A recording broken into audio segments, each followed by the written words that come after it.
I enjoy watching the ball drop, Tony, but I wouldn't be standing out there in Times Square to watch it. You talk about the epitome of sheepdom. That's the epitome of sheepdom. So we've got a lot to get into today. Very little time to get there, a couple hours to play. And we have a lot to discuss today on the program. And I mean a lot to discuss. This is one of the busiest weeks of the year for the college football fan everywhere. This is one of the busiest times, busiest weeks, most pivotal weeks. Anywhere, anytime, anyhow, anywho, let's go. Say it, know it, love it, and write it down. Let's go. First of all, you've got the playoff is going to be paired from 8 to 4. It's pretty great. These matchups here are what it's all about. These matchups here, ladies and germs, boys and girls, children of all ages, are what it's all about. Secondly, the second date I want to point you to, so that's January 1. The second date I want to point you to is January 2. It's when the portal opens. And I'm telling you right now, I don't know that we've ever seen anything like what we're about to witness. It is going to be wild, here, there, and everywhere. The third date I want to point you to, and I'll be blogging on all this tomorrow because I was compiling this as a prelude to today's program. The third date I want to point you to is January 23rd. That's the deadline to decide what we're going to do with the playoff after next season. And it is about the playoffs. And Bino, Jeff, I want to shout you out, man.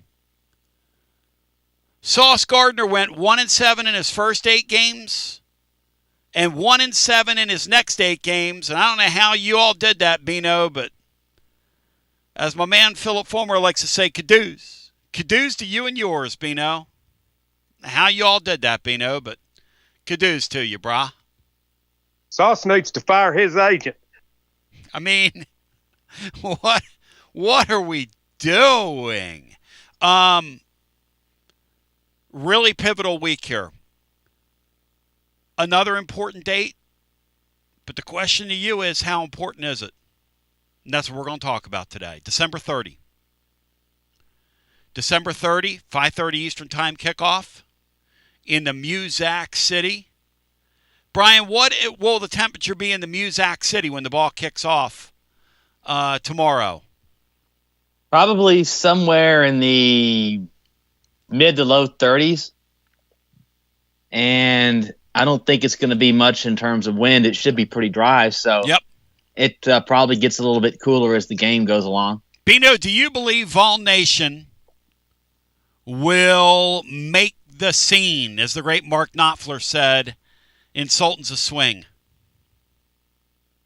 I do believe they will, Tony. I believe the locals will roll out there that afternoon, and Tennessee will have a solid showing in Nashville.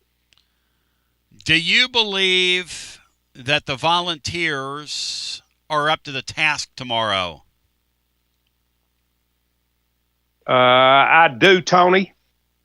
I've already taken Tennessee, and I've taken the over. All right. I think both offenses are going to be up to the task tomorrow. Throtaji wrote that William Inge has been in charge of Tennessee's defense, which really, and he's simplified things. No offense to William Inge, but I bet he has.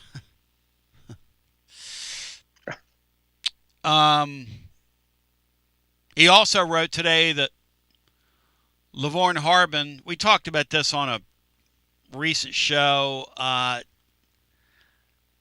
great recruiter, incredible personality, his on-field chops, if you will. Guitar players use the term chops, musicians do. Kind of connotes your stuff you have in your bag.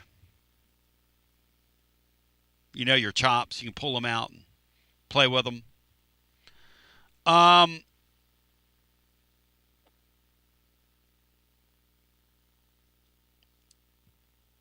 Pretty fired up folks are prepared. Pretty fired up, pretty focused, pretty prepared. Apparently, Coach Chop didn't have the chops, and he's on the chopping block because he didn't have the chops. Now, there are a couple of names that our defensive coordinator is talking about bringing with him from Penn State. Anthony Poindexter, in looking into the situation, is up for defensive coordinator at Penn State. He, along with DeAnthony Lynn, who did an incredible job at UCLA before going over to USC, who happens to be a Penn State graduate, played there. I believe his last year was 2012, looking it up today. But we've got a lot of stuff converging here all at once. Brian, how important is the bowl game to you, my friend? I'm very, very interested, but I kind of fall short of being super excited about it. But I do want to see just how many points they can score. I mean, it's going to be one of those games where I'm looking at what happened 4 years ago, and I just want to see if they can end this season on a good note. I think one thing to think about is after losing to Vanderbilt like that, you wouldn't want to drop your bowl game right in Vanderbilt's backyard. So I think there's plenty of incentive for Tennessee. I think Illinois is going to be excited. I think both teams, by the time the ball kicks off, I think the fans that say they aren't bought in, I think they'll buy in and they'll be all in. And hopefully, if they win and it's a good game, that it can be sort of a little bit of salve to take into the offseason. Well, and as somebody told me earlier today, the difference between 8-4 and 8-5 and 9-4 it's a pretty big difference. I mean, 8-5, Bino, is a rather poor record, isn't it? 8-5. Yes, it's certainly not what you want in year 5, Tony. I used to think that bowl games were kind of a harbinger of things to come. Mm-hmm. I no longer believe that after Tennessee's last several. I was at the Music City Bowl when they played Purdue. We were terrible defensively, didn't tackle, didn't do much of anything, pretty good offensively. I thought it was a bad ending to the first year. And the next year's probably Josh's best year here, probably at his best team of all the teams he's had, in my opinion. Then I watched Joe Milton take over in the Orange Bowl and play what I thought was a really good game after sitting behind Hendon Hooker for a year and a half. Yep. I thought that was a harbinger of things to come. And then the next year he went back to being Overthrow Joe. I watched Nico have an excellent game against Iowa. Yep. And thought, man, we got something here. Yep. And then we didn't have something there. So I'd like to see Tennessee win to end this season. I just don't put any stock in what it means at all for the coming season. Joshy Boy from TN24 says Tennessee team total is 31.5. He says hammer the over, to which Small Mike's phone booth says over. So Small Mike's phone booth has now spoken. Dave in Aqua says if they can change a spring game to an exhibition game with another team, it'll be more interesting than a bowl game. I think a lot of people are getting to that point. But, I'll tell you this about the bowl games. When I look at bowl games, and I look at where we are, I try really hard. I'm a disciplined sports fan. Laura walked in the room the other night, Bino, and I had the Philadelphia Wings on. For those of you that are wondering what that is, that's indoor box lacrosse. She said, "Why?" like that to me. I said, it's a pretty good sport. The guys are out there, they're playing, and they're hitting each other. They're playing for beer money, basically. I mean, they call it professional, but all those guys have, like, second jobs. I try really hard to watch these bowl games. I try really hard. I try to look at, like the other day, Penn State and Clemson. But it was 70 degrees outside. I'm sorry. I went and walked in the park and played guitar. Just, out there doing what I do. And I wasn't going to stay home watch that. I'm sorry. I mean, I love your show. And I grew up in a, Penn State household. I ain't going to sit there and watch that. And then that night, my son is dating this delightful gal who's a Virginia fan. We had a Virginia watch party when they played Duke. I put the damn kibosh on that. We all got Virginia'd up that night. I was cheering for them to make a playoff game. And, of course, they did a poopy in their pantsies. Needed those man wipes. What do we call them, Bino? Dude wipes. So I try so hard to care about this bowl season. I'll tell you this, though. Brian said something last week that resonated with me, and I want to focus our conversation on this today. That game is going to matter tomorrow to Illinois. Now, I don't know how much it's going to matter to us. I hope it matters to us. But you don't know till you get there. Like, I'm watching Missouri, okay, against Virginia there, and they were dead to the world. You say, well, they had opt-outs. Everybody has opt-outs. They had their second-string quarterback out there who played a decent bit of the season, and he was okay, right? But at the end of the day, that was brutal entertainment.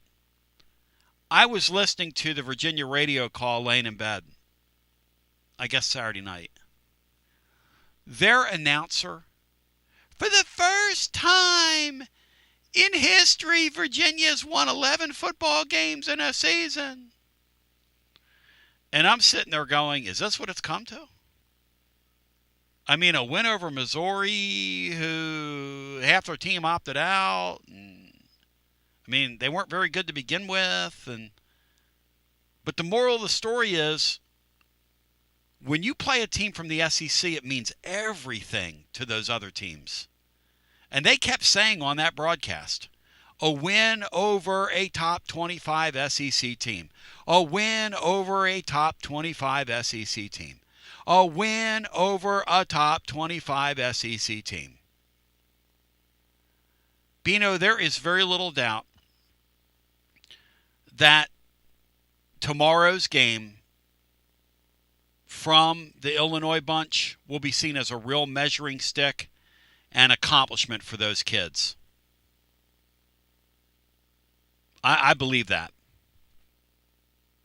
Yeah, I believe that too, Tony. And I think I read somewhere, this is hard for me to believe, that this would be, if Illinois wins, this would be as good a back-to-back seasons as they've had since the early 1900s. I think I read somewhere, which is hard for me to believe. And my reading comprehension isn't the best, but I believe that's what I read somewhere earlier today. So little. And I think obviously this bowl game, they're likely more excited to be there than Tennessee is.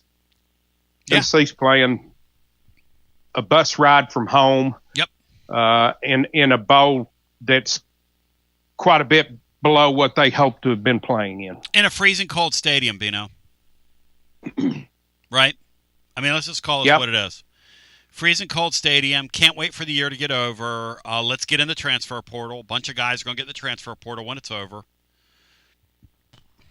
I don't know how to feel about tomorrow. What you do have with, and it's what you have several places in today, is you've got some young guys with an opportunity to play that haven't had that opportunity, and an opportunity to get the attention of their new defensive coordinator. You got a quarterback who could be playing his very last college football game. Yes. So there will be some incentive there for guys. Cassidy said we need to restart junior varsity games. I agree with that. GMAC this year could have really grown in junior varsity. I think junior varsity in the portal era is a good idea. Problem with it would be, though, if you ran junior varsity games, you know who would go to those games? Sickos like me and scouts from other teams. Make a lot of guys a lot of money, Bino, if you did the junior varsity. Yeah. But, yes, you would. But I do. And people are saying here in the comments, and this is where we're all half pregnant, okay? You can tell me right now that it's an exhibition game, that it isn't going to matter, that it doesn't matter. If the Vols go out there and they mess the bed tomorrow, there will be people calling Garza Law fifth quarter fan reaction, some of the same folks that are saying it doesn't matter to them. It's an exhibition game. Some of you will be calling tomorrow furious that Heupel finished 8-5. And therein lies the problem with this thing. Because when I'm listening to Virginia radio tomorrow night, it really mattered to them. And I'm really not sure what it meant to Missouri. Missouri's won divisions in our league since they've been in our league. And Missouri's flirted around, with the top 10, top 12, top whatever. And I'm not sure how to feel about tomorrow. We're... In one sense, Brian's probably right, and Bino's probably right. Hammer the over, both teams. Because even though tomorrow Brazil doesn't play, the Vols are still going to make a lot of plays downfield. And I think the Jackson guy is going to have a really nice game for the Vols. See, that's the thing about tomorrow. Tomorrow's game, to me, is a harbinger of next year, and you could see some guys. Perlotti. Bino, I install the number personal fouls on Perlotti at 0.5 tomorrow. What do you play? You playing the over, the under in Tony's totals? I'm playing the over, and I'm fine with it. Exactly. Run and hit the ball carrier. Exactly. Tony Mosier said, I'm not sure it matters to the team, but it sure matters to me. Yeah. I think that's pretty well put. Yeah, as long as they're keeping score, it's going to matter to us. Yeah. I think it matters to them, too. I think so, too, Bino. Yep. I think the guys that are playing,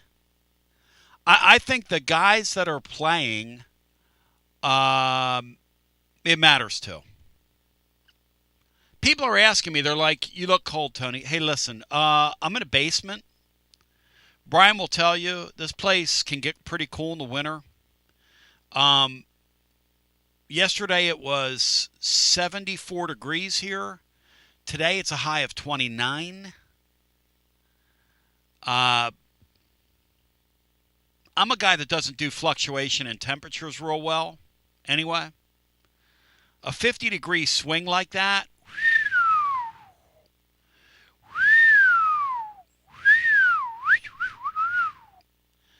Beanstar, to me, at the end of it all, by the way, tomorrow, Fan Run Music City Bowl watch party. Tomorrow we'll be at the Tennessee Tap House. It's an all-day event. We kick it off.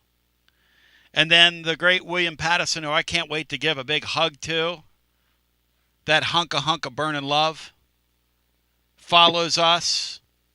And then the drive. And we're going to have free swag out there and specials. We'll be at 350 North Peters Road in Knoxville if you want to get away from the family for a while. The family.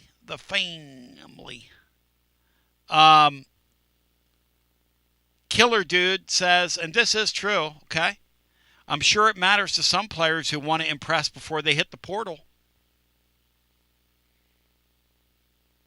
Hey, I said earlier in the year that with some of these players, in this era, if you're a coach, I'd walk up to a guy and go, hey, look, I know you may or may not want to be here next year, but I'll tell you this right now, everything you do on film is on film. So when you walk out there for us, don't you dare walk out there and not go hard. Because the eye in the sky don't lie. So sure, I think there'll be guys tomorrow playing for both teams. They're going to hit the portal when it's all said and done. And again, the portal opens on January 2nd, which is Friday. It's a huge week. We want to talk about it with you. What does the bowl game mean? The portal obviously is the main event of the week here in Rocky Top. The playoffs, rank them for me. Tennessee's bowl game, the playoffs on January 1st in terms of what you're interested in, and then the portal. You rank them for me. I'll get Bino's rankings. I'll get Briny Boy's rankings. We'll do it on the other side. Are these bowl games? I tried so hard leading up to this game to get interested. On December 24, Hughie told me, Lee told me, all these. My favorite bowl game is going to be Cal Hawaii. I forgot about it. I tried so hard to get into some of the stuff on Saturday. I tried so hard. Hey, Bri, the North Texas State and San Diego State, unbelievable football game. Now, Bino, what did San Diego State's head coach do at the end of that thing that lets us know what the games mean? He didn't even try to win the game, Tony. They were 9 points down. They threw a 17-yard pass down to the North Texas State 27 with 37 seconds left. And instead of kicking a field goal and then trying to get an onside kick and win the game, they ran it 4 straight times and scored a touchdown with less than a second left to lose by 2. But beat the spread, which was 3.5. If you were on North Texas, that may have been one of the worst beats ever. When that quarterback, with literally 0.5 seconds left on the goal line, reached that ball over the goal line, and the kids were over there celebrating and laughing because everybody in the stadium at that point knew what was going on. If you don't think, as C says, that these coaches and players know the spreads coming into these games, and you watch something like that, Bino texted immediately and said, did you see that? And the answer is, yeah, I saw it. Because even though I act like I'm not watching the bowl games, I'm watching that game. And really, really, really, one of the only ways you can really watch these games is if you bet a few dollars on them. Because otherwise, what are you looking at? I'm not even sure what you're looking at anymore. It's almost getting to the point where should you count these games on your final record? It's almost getting to that point. I mean, I hate to be that guy because I want to hype you up. I'm ready to hype you up, hype. But I can't lie. You know, I'm like Sir Mix-a-Lot, man, in that manner. I cannot lie, as Sir Mix-a-Lot once said. So continue with more after this. Living Vol fan, make Alumni Hall your one-stop shop for all your Vol fans on your shopping list this holiday season. There's nothing better than getting your favorite Tennessee gear under the tree. Picture it, a nice polo shirt, a new hoodie, something for the man cave. Pop in and see my friends at Alumni Hall. Best selection of Tennessee gear. Alumni Hall, 3 Knoxville locations. Bristol, Johnson City, Murfreesboro, or online at alumnihall.com. It's easy to have a big orange Christmas. And happy holidays from everyone at Alumni Hall. The ultimate volunteer shopping experience. Alumni Hall. Calhoun's invites you to leave the cooking to us all holiday season long. Between now and the end of the year, feast without the fuss. When you host at the holidays, don't you dare cook. Go absolutely next level with this offer between now And the first of the year, Calhoun's is offering an incredible deal on delicious turkey or prime rib dinner. You could feed from 5 to 10 people at your home holiday gathering, not lift a finger of preparation. The turkey dinner comes with amazing sides like mashed potatoes, peas, melt-in-your-mouth gravy, dressing to die for, fresh rolls, cranberry sauce, and homemade cheesecake. And the prime rib dinner features amazing melt-in-your-mouth prime rib, fresh mashed potatoes, au jus, green beans, gravy, rolls, horseradish sauce, and delicious fresh baked cheesecake. This amazing offering is available now through the new year. Call to place your order today. More information found at holidayfeedpack.com. Again, that's holidayfeedpack.com. Feast without the fuss this holiday season with Calhoun's, the taste of Tennessee.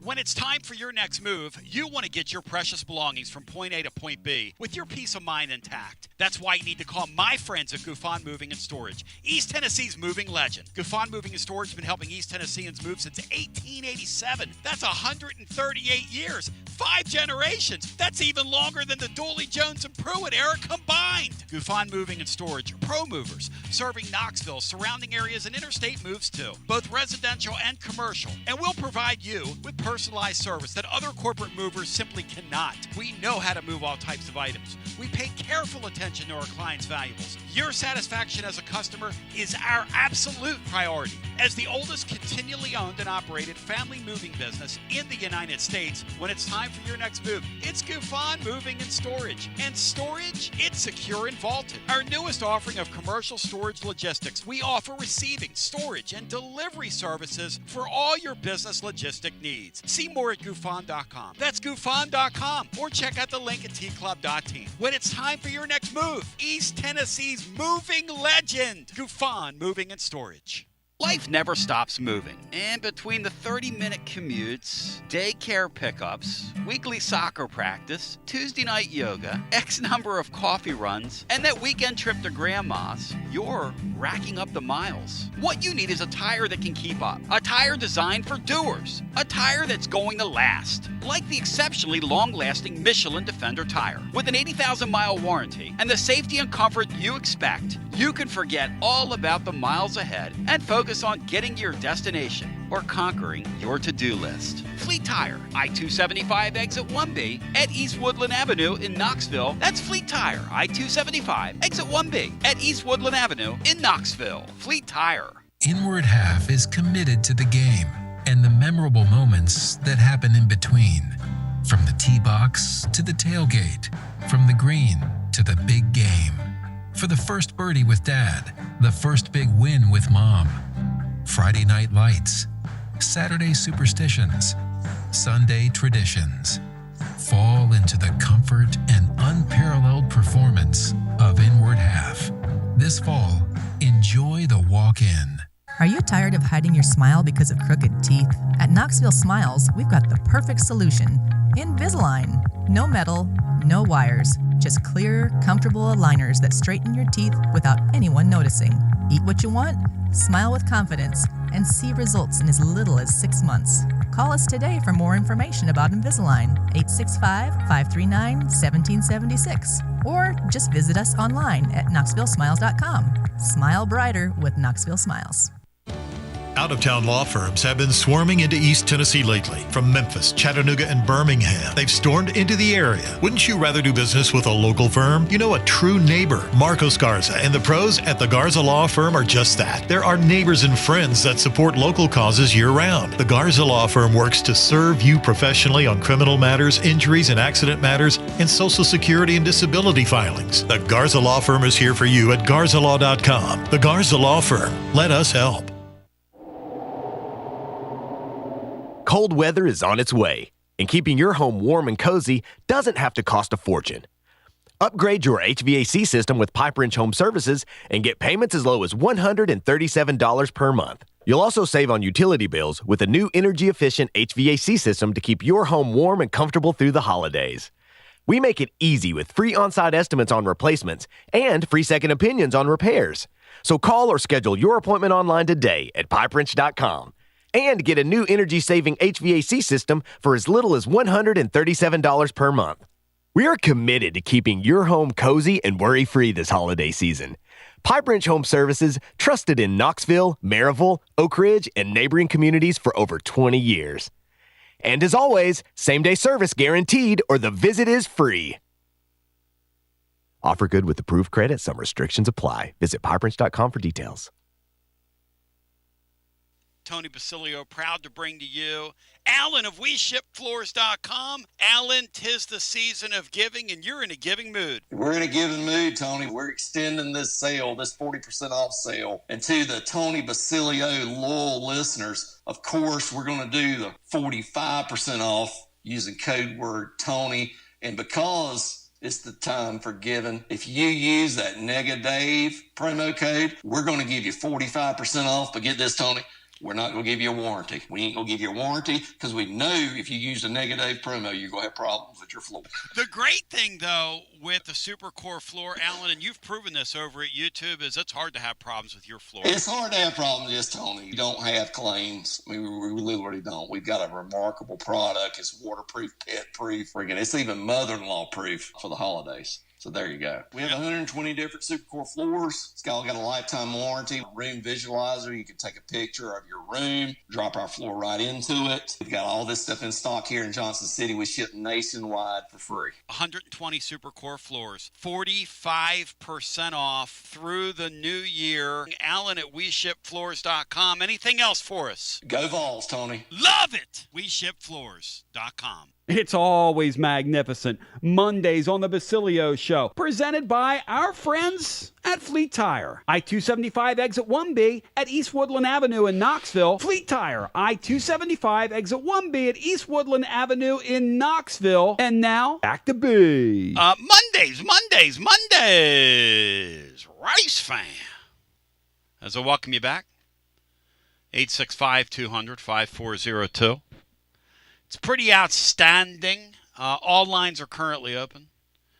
You just want to sit and chill. I got it. It's a holiday season, and we're quite sufficient here in our entertainment value. Bino's got something he wants to get off his chest, and Brian does as well. And then we're going to do some Tony's totals for tomorrow's game, how we would enter them, and then I'm going to make Matt Dixon and John Adams play these tomorrow on the show.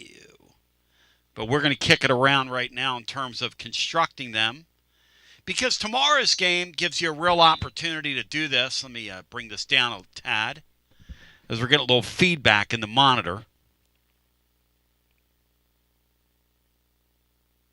If you could think of some totals for us, I'll put them in here as well.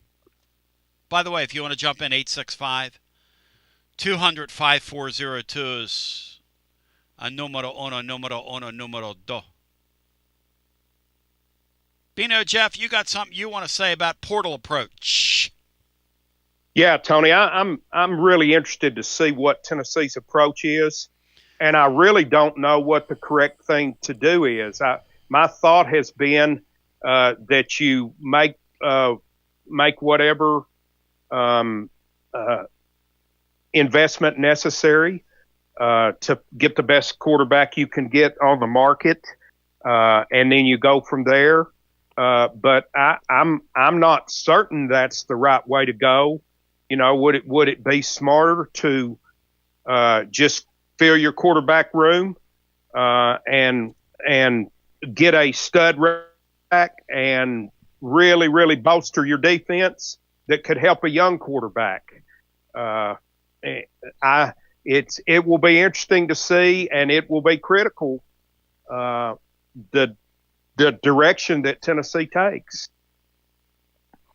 There is very little doubt you're right, man. Very little doubt you're right.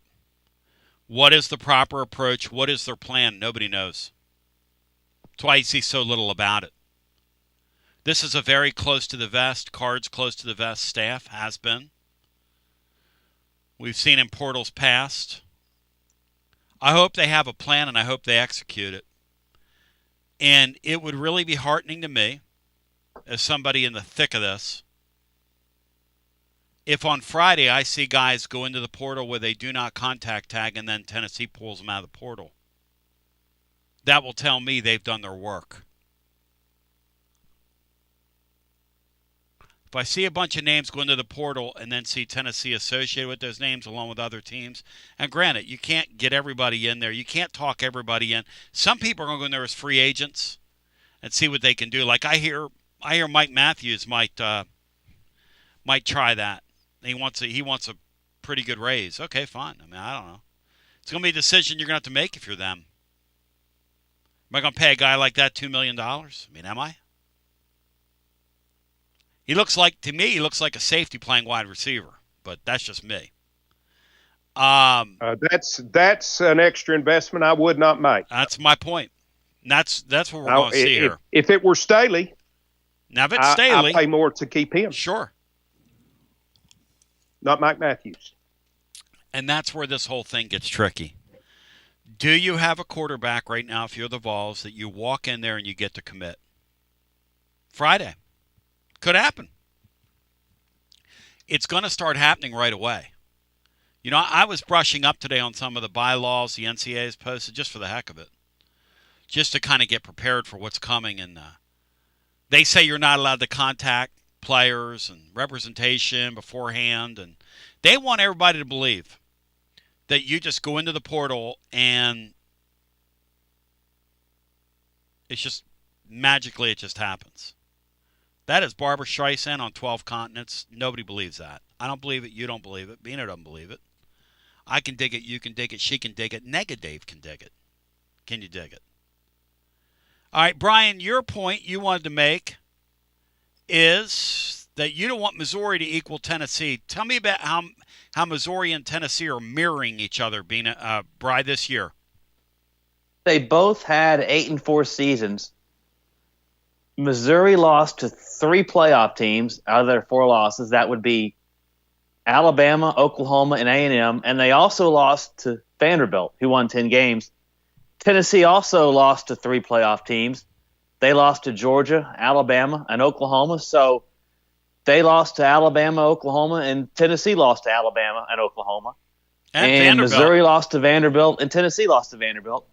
Neither Missouri or Tennessee beat a team that finished with a winning record. Missouri beat one bowl team, and that was Louisiana. They only beat one team who played in the bowl, and Louisiana played in one and lost to Delaware. The only bowl team Tennessee beat was 5-7 and had to get a special dispensation because somebody else declined to play to get to a bowl. So it's really just interesting how those two teams almost had the same exact season. I think Tennessee is a little bit better than Missouri, but it's sort of it's very – in LSU, they can almost put them in that category. I think they lost to 4 playoff teams.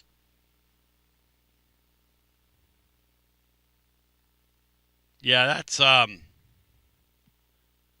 tomorrow. Tomorrow, if you're the Vols, you really need to beat Illinois because, truthfully, it's your best win of the year. Truthfully, it's your best win of the year. So it's going to be interesting to see. It's going to be interesting to see Josh Heupel, the coach, on Friday, and Josh Heupel, the CEO, on Friday, Beanstar. Because in this day and age, you got to be both. You got to be both in this day and age. Really interesting times, Tony. Yep. Really interesting times. Yep. You know, I kind of hope that Aguilar gets another year because if he does, that's who I want. I don't think he would command as much money as some of those other guys might. And we know he's pretty much proven. I think you can do better than him, Brian. No offense. But at what cost? Well, I think he's an 8-4 quarterback, Brian. Love him. Love his show. Love the production. I don't know if you're going to beat halves with him at quarterback, Brian. I mean, I'm a practicing party discipline here. I'm sorry. Am I wrong, Bino, in thinking that? They would have beaten Georgia had they stopped at 4th and 6 and Gilbert makes a field goal. Bino, am I wrong? It's a really interesting discussion, Tony, and it's the same thing that's going on in my mind right now. Mm-hmm. I don't know. I want a better quarterback. I think there are better quarterbacks out there. I just don't know if it's budget-wise to pay for that and limit yourself in other areas of need. I'm not sure that Brian isn't right, that the very best thing for this football team would be for Joey to remain at quarterback and us bolster the defense and find a stud running back. Dave makes an interesting point, and that's why I want to see Tennessee do this. How many guys has Josh Heupel walked into the portal? We've seen Vitello do it. Faux show, we've seen Rick Barnes do it.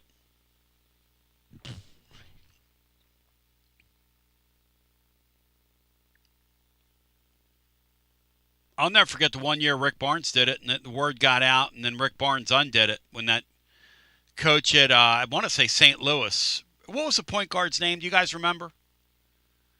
They called Barnes on that. I think it was Yuri Collins. Yuri Collins. Word got out on that, and I mean, Tennessee backed away from him. The very next year, word got out, they walked somebody in the portal, and they took him because Barnes said, I ain't here for your feelings. No runs, no hits, no errors, nobody left on base. I'm either going to kill or be killed in this era. And last year, I let Travis Ford, who I believe was at St. Louis at the time, talk me out of this or call me up and go, I can't believe you tampered. And now, if you ain't tampering, you ain't trying. So, one name to watch. One name worth monitoring. This comes from one of our Penn State sources for Tennessee when the portal opens on Friday is defensive end Chaz Coleman. Coleman, and I called the great Ken Miller to check on this guy, and he said, Tony, he said, that's the one guy Penn State had go into the portal that I really wanted to keep here. He said he's a future All-American. He's got 3 years of eligibility remaining. Jim Knowles loves him. Capital letters, loves him. He is a high motor defensive end that can really move for his size. Ohio State is all over him. He can really fly for his size, and I repeat, Jim Knowles loves him. Now, we do know that Jim Knowles has been involved in Tennessee's meetings. We do believe Rodney Garner's coming back. We do believe Levon Harbin isn't. We do believe Tennessee's trying to get Poindexter to come in and be the co-DC safeties coach. We do believe that Poindexter's in the running for the Penn State defensive coordinator job, along with DeAnthony Lynn and a few other people. So that's going to be interesting. But we'll go to the phones. 865-200-5402. David Ackworth asks an interesting question that I'll throw out there, part of my Tony's Totals, which is tomorrow in the bowl game. Tomorrow in the bowl game, David Ackworth asks, and I love Ackworth. He said, I've not heard many people talk about this. How much should we try to get McIntyre on the field tomorrow? Should that be a priority? Bino, Jeff Henderson, what say you? Then we go to the phones. Yeah, I would personally love to see him play some, Tony, and kind of use this bowl game. Yep. To just like you have in other positions where it was forced upon you to do it. I would love to see him play some. I don't know how imperative it is or how imperative the staff thinks it is. Well, and here's the deal. You got to thread a needle here. Because Joey Aguilar, you did the math during the break, Bino, is 375 passing yards away from breaking Peyton Manning's season record at UT. That's a hell of a year. Now, the game's different than it was back then. The game's a lot more aerial than it was back then. But that's a hell of a season when you start talking about that. How much do you owe it to your present to do that for him? versus how much do you owe it to your future just to kind of keep a guy's oars in the water on you, keep wheels on a guy, Bino? Yeah, just more challenges for a head football coach. Joey, they just keep coming. They keep mounting. Joey football needs, according to Bino, 242. In other words, check the work. 242 total yards to beat Manning's record. In case you're wondering, how could he be 375 passing yards and 242 total yards? Have you ever seen Manning run? Because he looks like an injured, even a young Peyton Manning looked like an injured gazelle out there running with the ball, injured giraffe. 375 passing yards. Brian Hartman, in your humble opinion, do they get it tomorrow?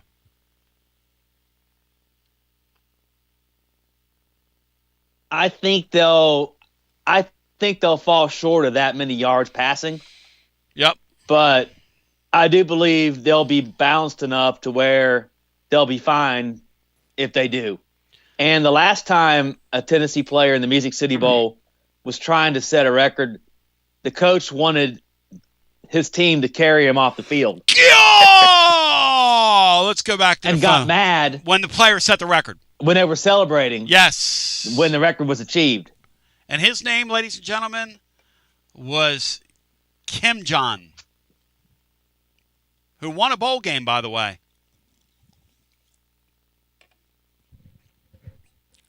Our only Music City Bowl win. The Kim Johnner. Kim Johnner. Back to the phones we go. And we should have been happy about that. 865-200. Yeah, that press conference when he won that 9th game, he said, listen. That ran all over. Bino, the next day on the air with me, was one of the greatest things ever. Because that's when he evoked the life championship. That was that day on the air. That pissed you off to no end, Beanstar. Oh, man. He said you should be happy with 9 wins. Here's an idiot that numbered the teams and never learned the history. But he numbered the teams. But he never stopped to read his history book. Matt Diskin could have taken Butch Jones under wings to no end. But Butchie Boy was doing his own thing. When he had a car that had wings, but he wasn't under them. Just like this Joshy Boy guy. This Joshy Boy guy over here on YouTube today has been embarrassing himself. I mean, is he not under wings anymore? Or he's embarrassing himself in the chat. I'm watching you, Joshy Boy. Hello and welcome into our next call. You are live on our pre-bowl huge Monday special because it's a tremendously huge week in Rocky Top. You're on the air. What'd you say, man? Hey, Freddie.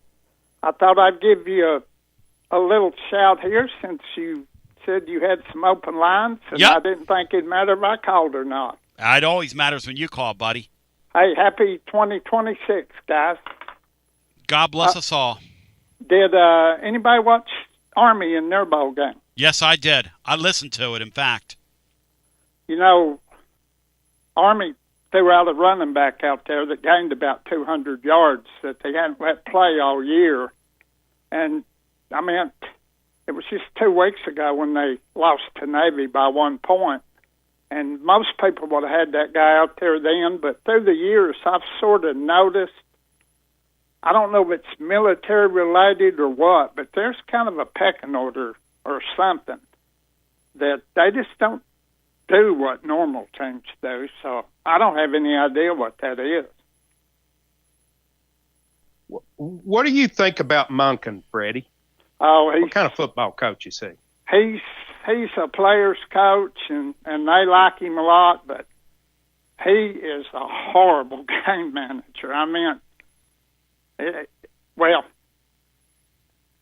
and I don't know what kind of restrictions he's imposed, too. So, you know, the guy may have his bed may not have been made up good the morning before or something. And who knows with the military? I just believe there's something that we don't know about. So, but the one thing about it, that quarterback, that Helms kid, as you may know, was playing with 101-degree temperature, and it made me think about all the modern-day athletes that set out for no reason at all and all of that and opt out of things, and just different mindset, I guess.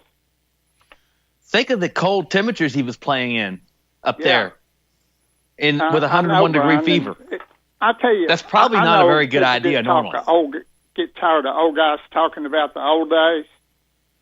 But I want to say something about Wilt Chamberlain when he was playing for your Philadelphia Warriors, Tony. Yes.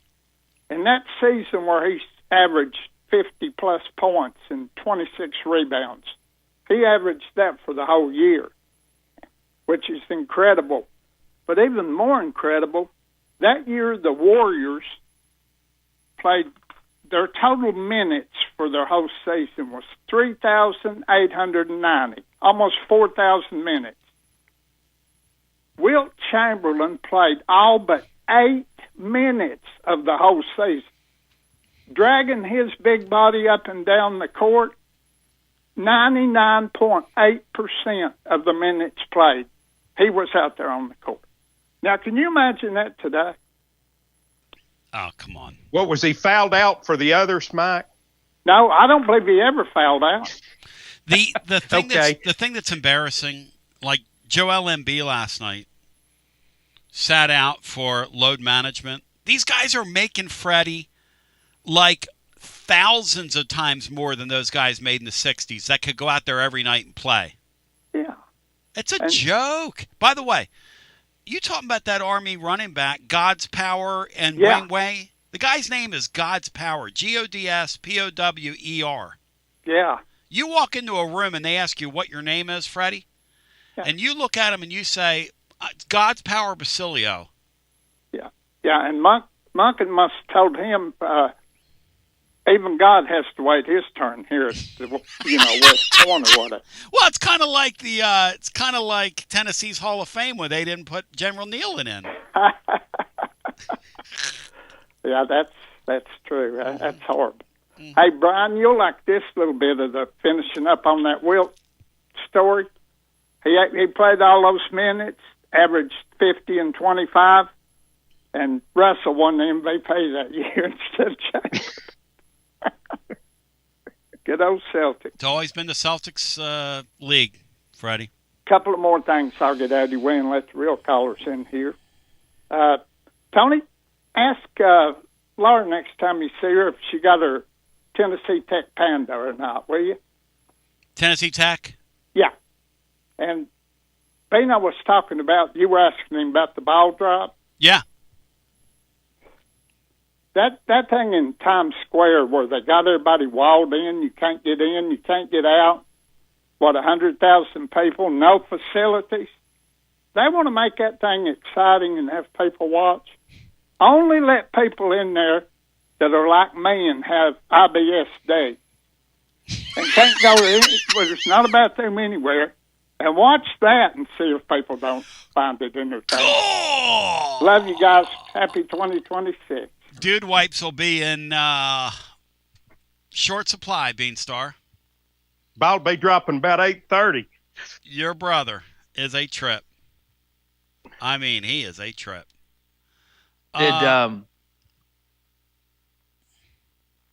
Did you see the report where Tennessee declined to use Vanderbilt's facility? For it, not against it. The Brett Bielema was talking about it. He said it's usually an SEC team that uses it. He said they're the first Big Ten team to ever be in that building. Usually it's the SEC team, but Tennessee really did not want to use that facility, which was Vandy's, which I understand. I'll tell you one thing, guys, and Brian, I like that. You don't need to.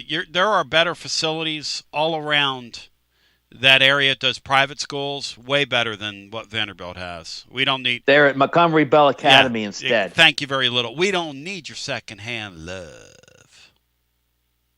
I like a little pettiness. Absolutely. Back to the phones we go at 865-200-5402. Bishop is 17 yards away from 1,000. Smokey Vol 98's telling me, Bino. You for that or against that? Your boy Bishop, who you called that, Bino. I'm absolutely for it. I'm so happy for him. He paid his dues and got an opportunity and produced. William Martin, 7141, says almost everyone's playing true freshman. Let G-Mac play tomorrow. Joey football ain't going to get 375 yards anyway. One of the things I'm going to include tomorrow, Brian, is onside kicks, both teams. What should I put the number at? It's a bowl game. I haven't seen a lot of onside kick during bowl seasons. I'd say 0.5. Yeah, I haven't seen a lot of onside kicking in bowl season. I got one over and under total for you. Hit it. Missed field goals by Max Gilbert. Let's do missed field goals, both teams, Brian. That way we're... What do you want to install that number at? Cold day tomorrow, 10 mile an hour, 15 mile an hour wind, Bino. Missed field goals. What you got, Bino?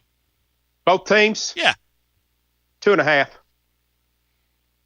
That's good. I don't think wind is going to be too much of a factor. I think it's less than 10 miles an hour was what I saw. 2.5 is a good number.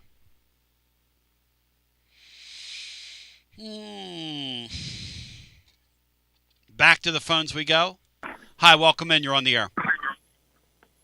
Happy New Year, guys. It's Holly. Hey, Holly. Happy New Year's to you. Holly, Happy New Year. It's great to hear all of y'all. I just want to say it's the end of the year, and I just want to tell you how much I enjoy the program and listening to y'all, and I learned so much from you. So I wanted to say that first and foremost.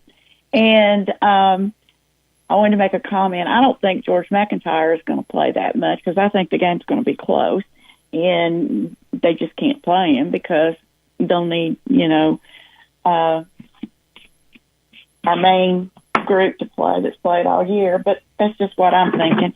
But I had a comment on the portal and a question. Hit it. Because I stay totally confused, and I like to figure these things out, or at least know what the processes are and the rules. And I can't figure it out. It's crazy to me, and I'm thinking it's not just me. It's just everybody's kind of like, okay, well, what about this? What about that? Okay, one question. First of all is, okay, so there's the 20 million point five amount of money that each school can offer players. Okay, so you all are talking about what's going around about, okay, this quarterback, you're going to have to spend north of $4 million to get him, and this, that, and the other. Now that's one sport, and that's the football. One guy on the football team. So how does a school? I think I'm breaking up. Can you hear me? Perfectly. Okay, there was some noise in the background. I apologize. Okay, so you got four. So let's say you're going after a big stud quarterback, and you're spending $3 to $5 million. Let's just say, just a generic school. Okay, so if you've got $20.5 million to spread out to all of these athletes, I mean, that sounds like a lot of money, but it's not. And so, I mean, when you've got to spread it out through all these people. So when they are recruiting these high-dollar guys in all these sports, and girls, I guess, where is the extra money coming from? I mean, I know NIL is a thing, but when they make an offer, a $4 million offer, let's say, to a big quarterback, and they say, okay, we're going to give you $4 million. Is that $4 million out of the 20.5, or is that $4 million total, including the cost of their education, their their NIL? Let's say if they cut a deal with some big company and all those NIL opportunities, can they add that to that, or I mean, how does that work? Well, first of all, the number you keep talking about is what they can spend athletic department wide. That's if you're a total straitjacket, though. The way that's broken up is 75% of that money at most of these schools goes to football, because football is the whole reason that we've destroyed the landscape in terms of what we've done with all these sports and how we have zero geographic integrity. And so they're all chasing football dreams.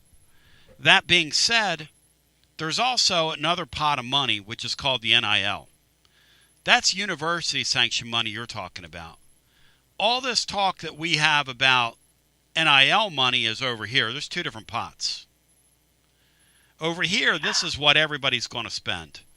Over here is what I'm really spending. That's where your transfer portal money happens. That's where a lot of your, shall we say, off-the-book expenditure happens. That's where a really good athletic director needs to look the other way and let these programs do what they're going to do. And that's where you're going to make your bones.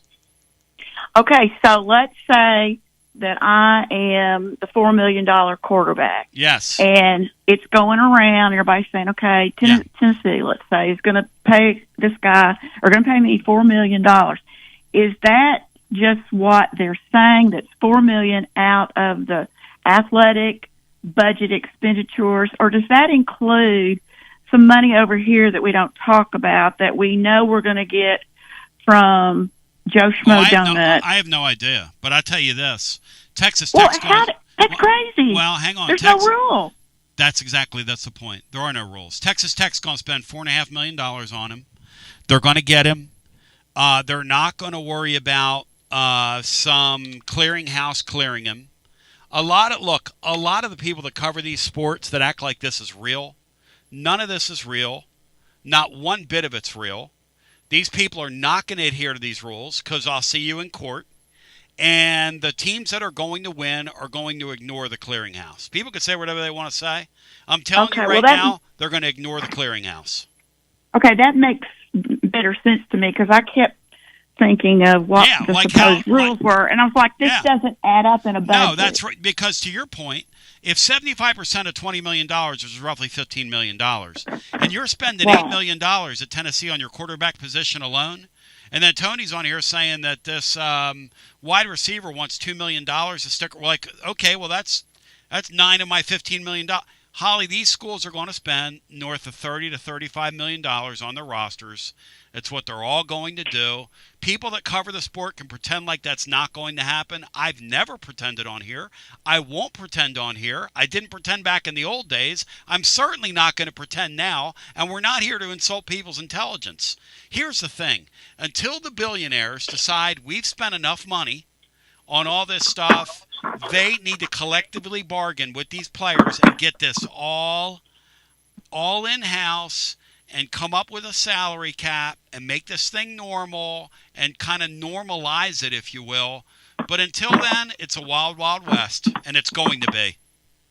Okay, well, thank you for clarifying that. Now, I wanted to tell you one experience that I have had. I've never been close to, in this new world order, never really been that super close to a football player or an athlete. But anyway, I actually am this year. A young man who's a 3-star from the state of Oklahoma, who's very close to me, is a quarterback, and he's gotten 4 offers from Division Ones. They're not like SEC offers. He's gotten good offers, but not great offers. Good kid, all that, and so he was not going to commit. And his parents and his grandparents are good friends of mine, so they've kept me up on what's going on. But they've been real cagey about it because of all the stuff that's going on. So last night, his dad called me and told me all this stuff because the kid finally committed the day after Christmas. And I said, okay, why did he commit, and why did he commit to the school? And he said, we were told we had to commit this week or he could lose probably all these opportunities because of the portal opening. He said once the portal opens, he said it will be crazy because this kid's a freshman and he's got great potential, but he's a freshman. He's going to be a freshman. So he went ahead and committed to the school, very happy and all, but he led me to believe that if he didn't commit, that their offer might be rescinded. Is that possible? That's how it all works. And Holly, I appreciate the call. The way this whole thing works is the schools are always going to use leverage and pressure, whether it's real or not. I'd have told that kid's family, you do what you're going to do. You're not going to play as a freshman anyway.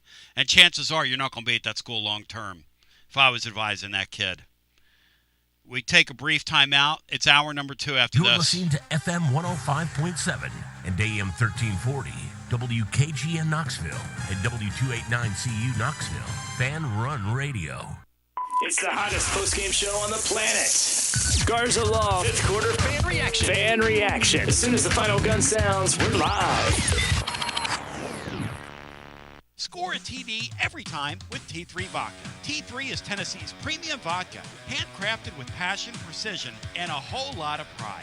T3 Vodka is taking the volunteer state by storm. T3 Vodka, handcrafted in the majesty of the foothills of the Great Smoky Mountains, where quality isn't just a promise, it's a way of life. Filtered 10 times and 80 proof. T3 Vodka delivers a smoothness that's unmatched.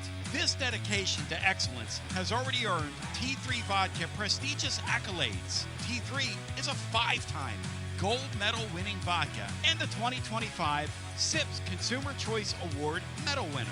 Whether you're sipping it neat or on the rocks or mixing up your favorite cocktail, T3 Vodka is your choice for a premium, award-winning experience. Score a T3 TD and ask for T3 Vodka by name at restaurants and wine and liquor stores today. Drink it neat, drink it right, drink T3 Vodka and score a touchdown every time. T3, Tennessee's premium vodka. Distributed by Athens Distributing Company. Please drink responsibly.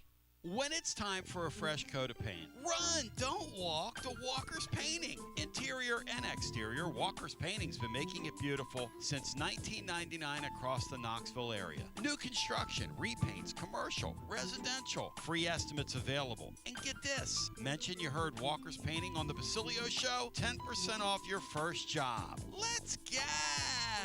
Run, don't walk to Walker's Painting. 865-688-1410. That's 865-688-1410. Walker's Painting, making it beautiful since 1999. Check out the ad at the blog at tclub.team. Walker's Painting. Hi, I'm Jim Simpson, owner of Simpson Meats. When's the last time you grilled a really good burger or steak? One your friends still talk about. Our goal at Simpson Meats is to make that happen every time you have a cookout. All of our cuts of meats, steaks, burgers, briskets, and pork are always fresh, flavorful, and sustainably sourced. We are family owned, so we know the importance of knowing how and where your food is raised. We have been putting quality first since 1888. Visit our butcher shop off Lovell Road or online at simpsonmeats.com. Okay, so we really need uniforms and equipment for this season. Can I trust you with that? Cool, I'll just order them online. What? Yeah, I'm gonna hop online and I'm gonna get them ordered. Hold up, that's not a good idea. We shouldn't just spend money on some random online retailer, okay? I mean, it seems pretty convenient. Trust me, it's a terrible idea. Let me simplify this for you. SM Athletics. Okay, how do you pronounce it? SM Athletics? They're the go-to for uniforms and equipment, whether it's for universities, high schools, youth leagues, you name it. So why wouldn't you rather go with professionals who can guide us through the process, design the perfect uniforms, and deliver the best equipment? Yeah, I guess that makes sense. What's the name again? SM Athletics. Right. It's definitely smarter to go with a company that emphasizes customer service, fair pricing, and, of course, excellent products. Exactly. So, yeah, I guess it's settled then. For uniforms and equipment for all sports, it's SM Athletics. Got a problem tree looming over your home? Call ECR Total Landscapes. Whether it's trimming, removal, or storm cleanup, our certified pros get the job done safely and efficiently. We're licensed, insured, and ready 24/7 for emergency calls. Big or small, we cut them all. ECR Total Landscapes. Call now for a free estimate, 865-384-2012, and mention promo code FANRUN for free stump grinding on any tree removal now through the end of the year. Also, visit us at ecrtotallandscapes.com. Basilio here for Budget Transmissions. TGMD, the great Matt Dixon, took his Ford Escape to budget, and like our gold bullet back in the day, it was a total mess. And now, Matt's back in the game. He's got a new transmission, axle, wheel bearing, both radiator hoses, engine mounts, coolant hoses. I mean, his Ford Escape was about to escape to the junkyard, but he didn't begrudge it. He took it to Budget, and now he's on his way back to Omaha. Budget Transmissions, over 30 years in business, conveniently located in Bearden. All extended service contracts are honored. A gold certified Repair Pal member. 865-584-4391. 865-584-4391. Budget Transmissions. Don't begrudge it. Take it to Budget. Josh Collins at Collins Insurance Agency. At Collins Insurance, we strive to ensure our customers receive better coverage along with bigger savings.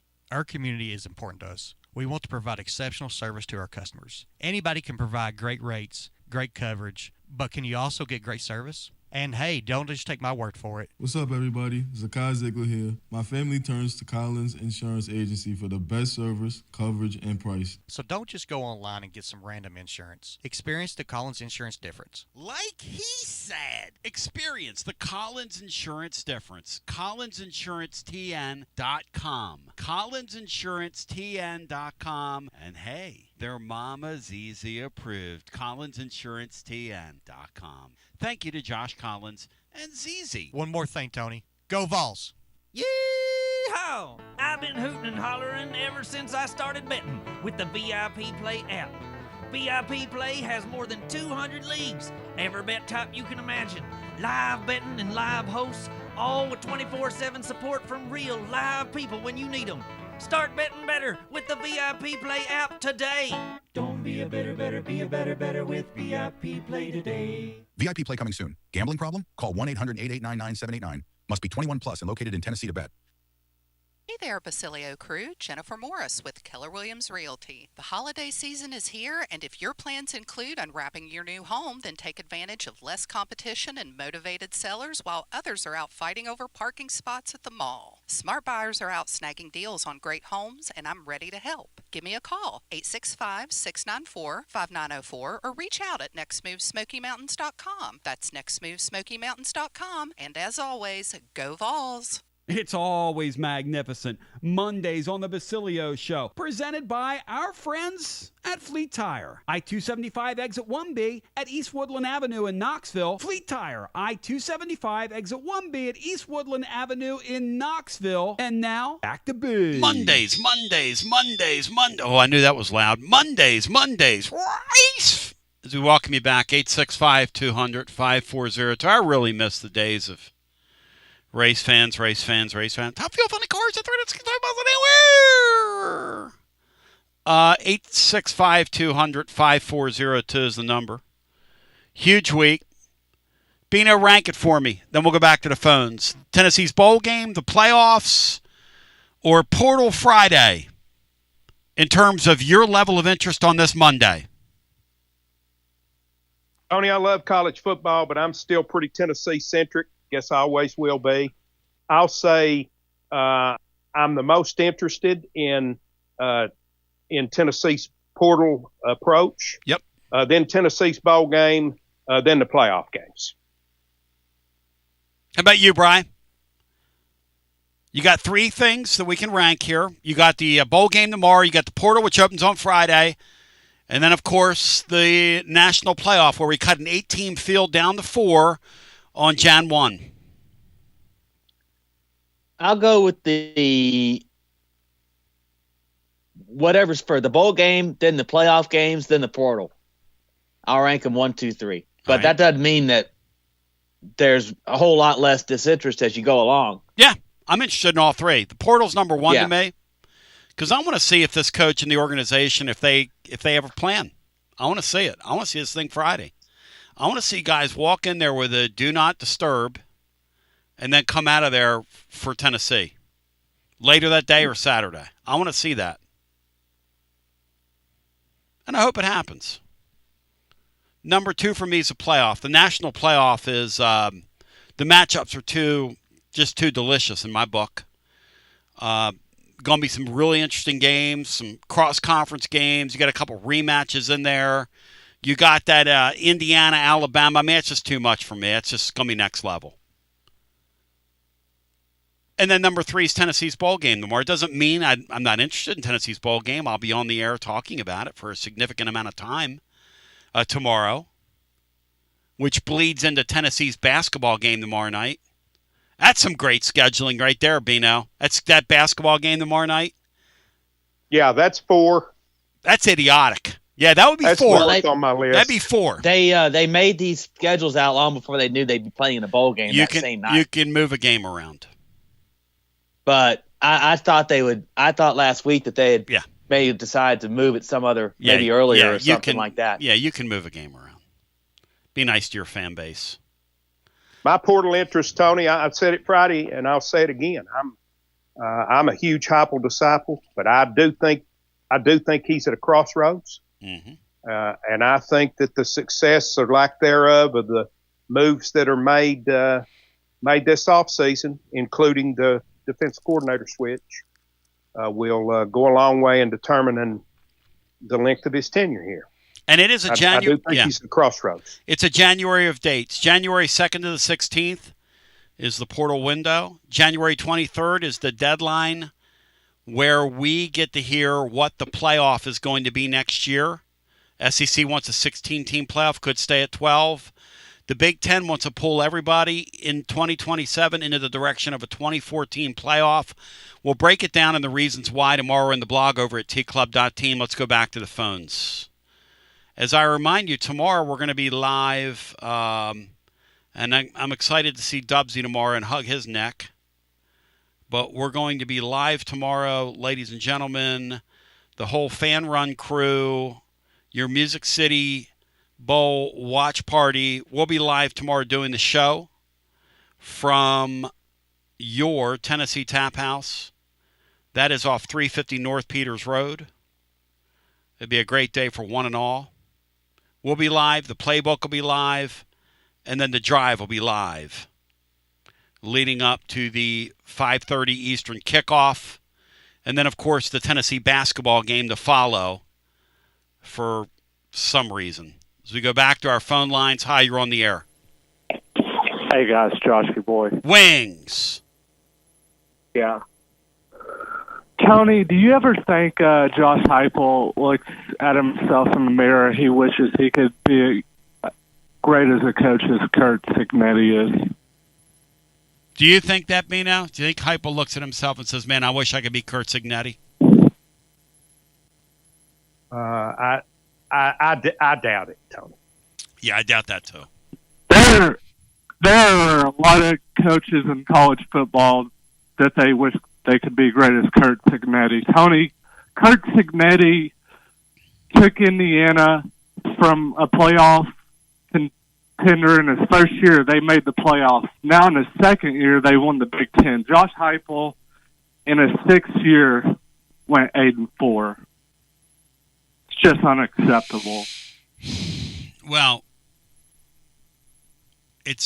you can say that, but Tennessee is a bigger program than Indiana is. You don't have programs anymore, though, Josh. I know you don't. Well, yeah, but then why are we talking about his sixth year? But Kurt Signetti took 2 and 3 stars, they made the playoffs. Let's wait and see what Kurt Signetti does in his sixth year. Was he going to keep the steam on? Is he going to put on more steam, General Nealon? I don't know. I don't know that. He usually backs the talk up, There's though. not much difference, guys, but it was his fifth year, not his sixth. And Kurt Signetti, without question, it's either the greatest turnaround in college football history or it's right among it. But is it sustainable? With the scholarship restriction, the numbers restrictions, it probably is the greatest turnaround in college football history. But is it sustainable? I don't know. Right. That's what Joshy Boy's talking about. Joshy Boy's acting like, he's going to be Nick Saban at Alabama and have a reign of terror there. I'm betting on Signetti that he's probably going to make the national championship, and they're going to play that Ohio State team and just roll the dice and see what happens. Nobody expects you to get there. Maybe they don't handle it well, though, Joshy Boy. Yeah. Who knows? So right? Here's where I'm at for next season. Got a really tough schedule next year. most of our fans expect us to have about 7 wins. Here is what I want us to do with the quarterback situation. Tony, I know you're not a fan of this, but I say you roll out G-Mac or Faison and you spin on defense in the portal. Go heavy on defense. Hey, listen, if you do that and you get me a defense commensurate with last season or Oklahoma's defense this year, Oklahoma this year won in spite of their quarterback and got to a playoff. You can obviously do that. Tennessee did it last year. Right. I've got very little problem with that. And what if Deshaun Bishop puts up Dylan Sampson numbers from 2024 next year? I don't think Bishop's capable of doing that. Bino, to you? Yeah, I don't see that either. Do you, Bino? I don't think Deshaun is a stud running back. I think Deshaun is a wonderful story and a workhorse that's going to give you everything he's got, but I don't think he's a stud running back. All right. Moving on to basketball. So, Tony, it's going to be a tall task Saturday at Arkansas. Do you think we have a chance in that game against Arkansas? Sure, you always have a chance. You got to shoot the ball well, though, and you need. You got to get production out of the two guards. You don't know what you're going to get out of Abram. Now you're talking. That's a very good team you're playing. But if you can get 10 or 11 league wins, then you're in like Flynn, son. Oh, sure, son. Some would argue that Arkansas is probably the best team in the league. And so, low-key, you're probably playing the best team in the SEC right off the jump in their building. To put it this way, I wouldn't pick the Vols to win that game, but I guess anything can happen, and we'll be on with the post-game after the game. Yeah. All right, out the door, hammer Tennessee team total over 31.5. Thank you, my brother. I agree with that. 865-200-5402. I mean, you talk about a very difficult opener for the basketball team.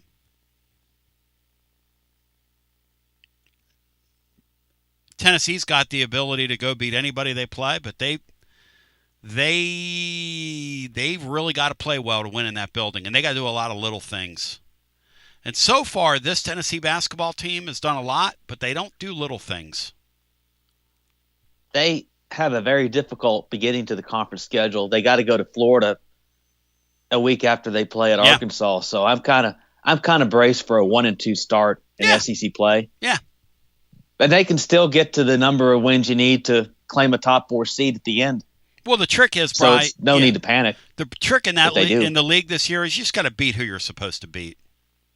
You know, I'm a big hockey fan, and you know, in hockey they'll tell you you just got to beat who you just have to beat who you're supposed to beat in these long season sports. And college basketball is a long season. And look, if you go to Arkansas and win, that's great for your seeding. Great for your seeding. It's a real peach. Would be a real top-notch victory.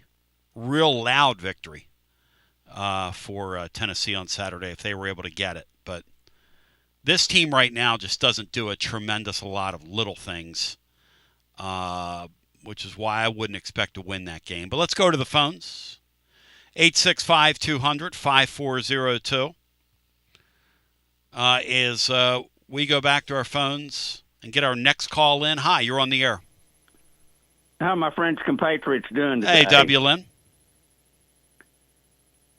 Tony, for me, that ranking is the bowl game number 1, the portal second, and the college football playoff third.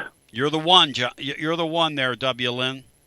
And the reason I want to win this bowl game, I know I look at numbers that some people don't look at, but a win would give us a 4-year average of 10-3-1 if you go back to the days of ties.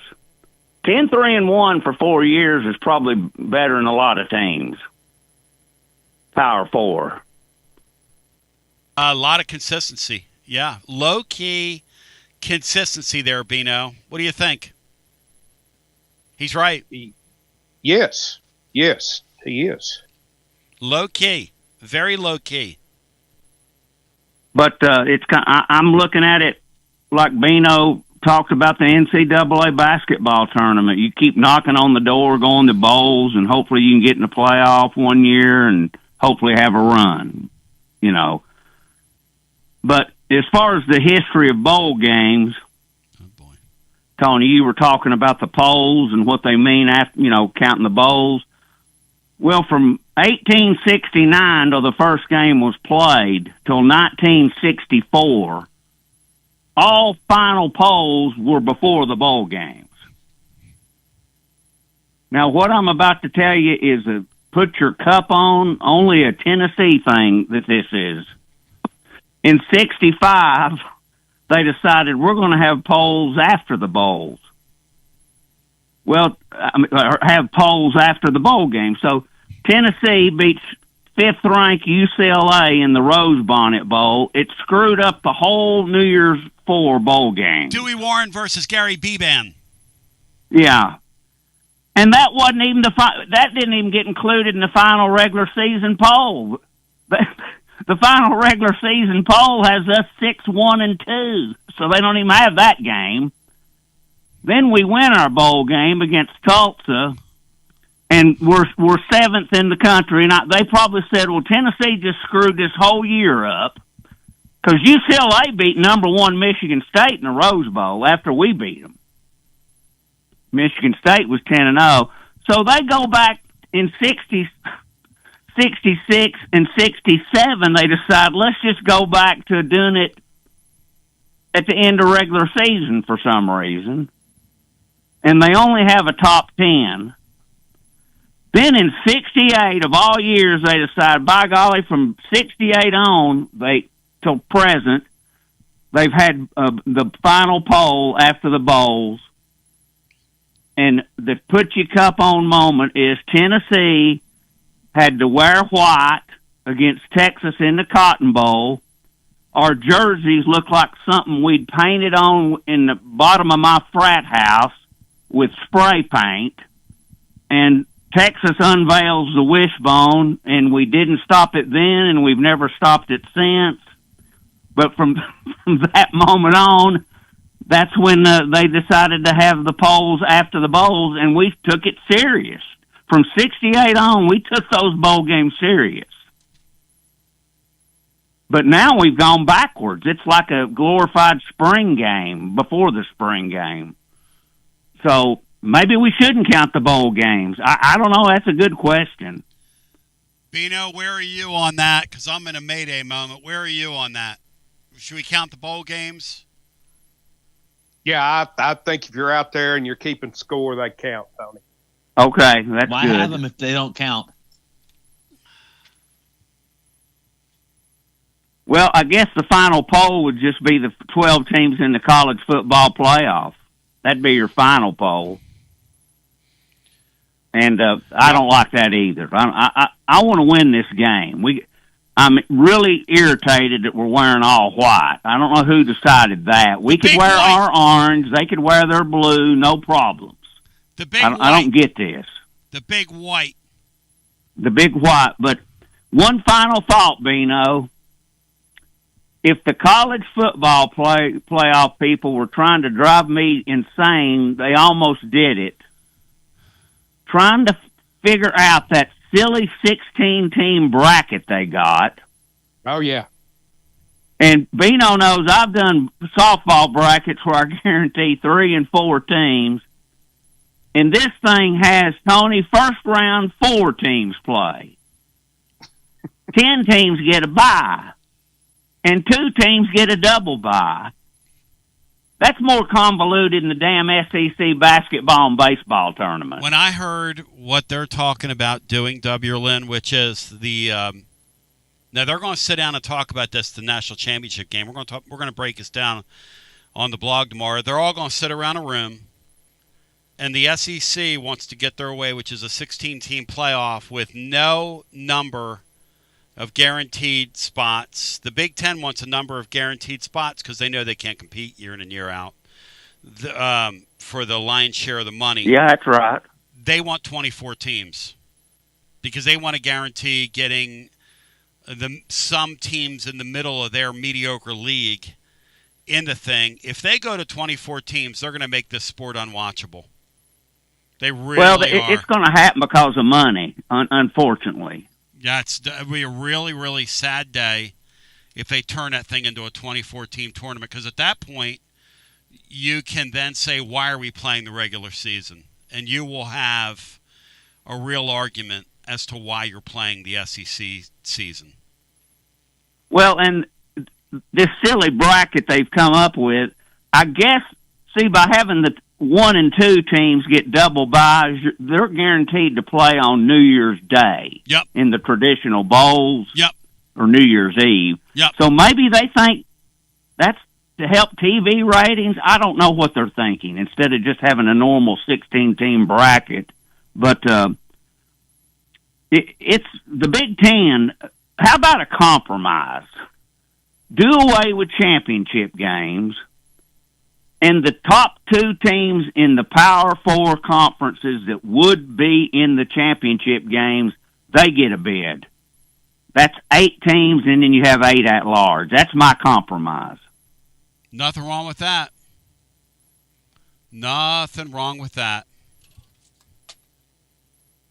But it's going to be interesting because I'm upset we're not in the playoffs, but I'm like Bino. It's a bowl game, and we're suiting up, and I want to win, and I'm looking at some young players that don't normally get to play are going to play, and they're going to probably give 110% because, A, if they're coming back next year, they want to play. B, if they want to go to the portal, they want to look good.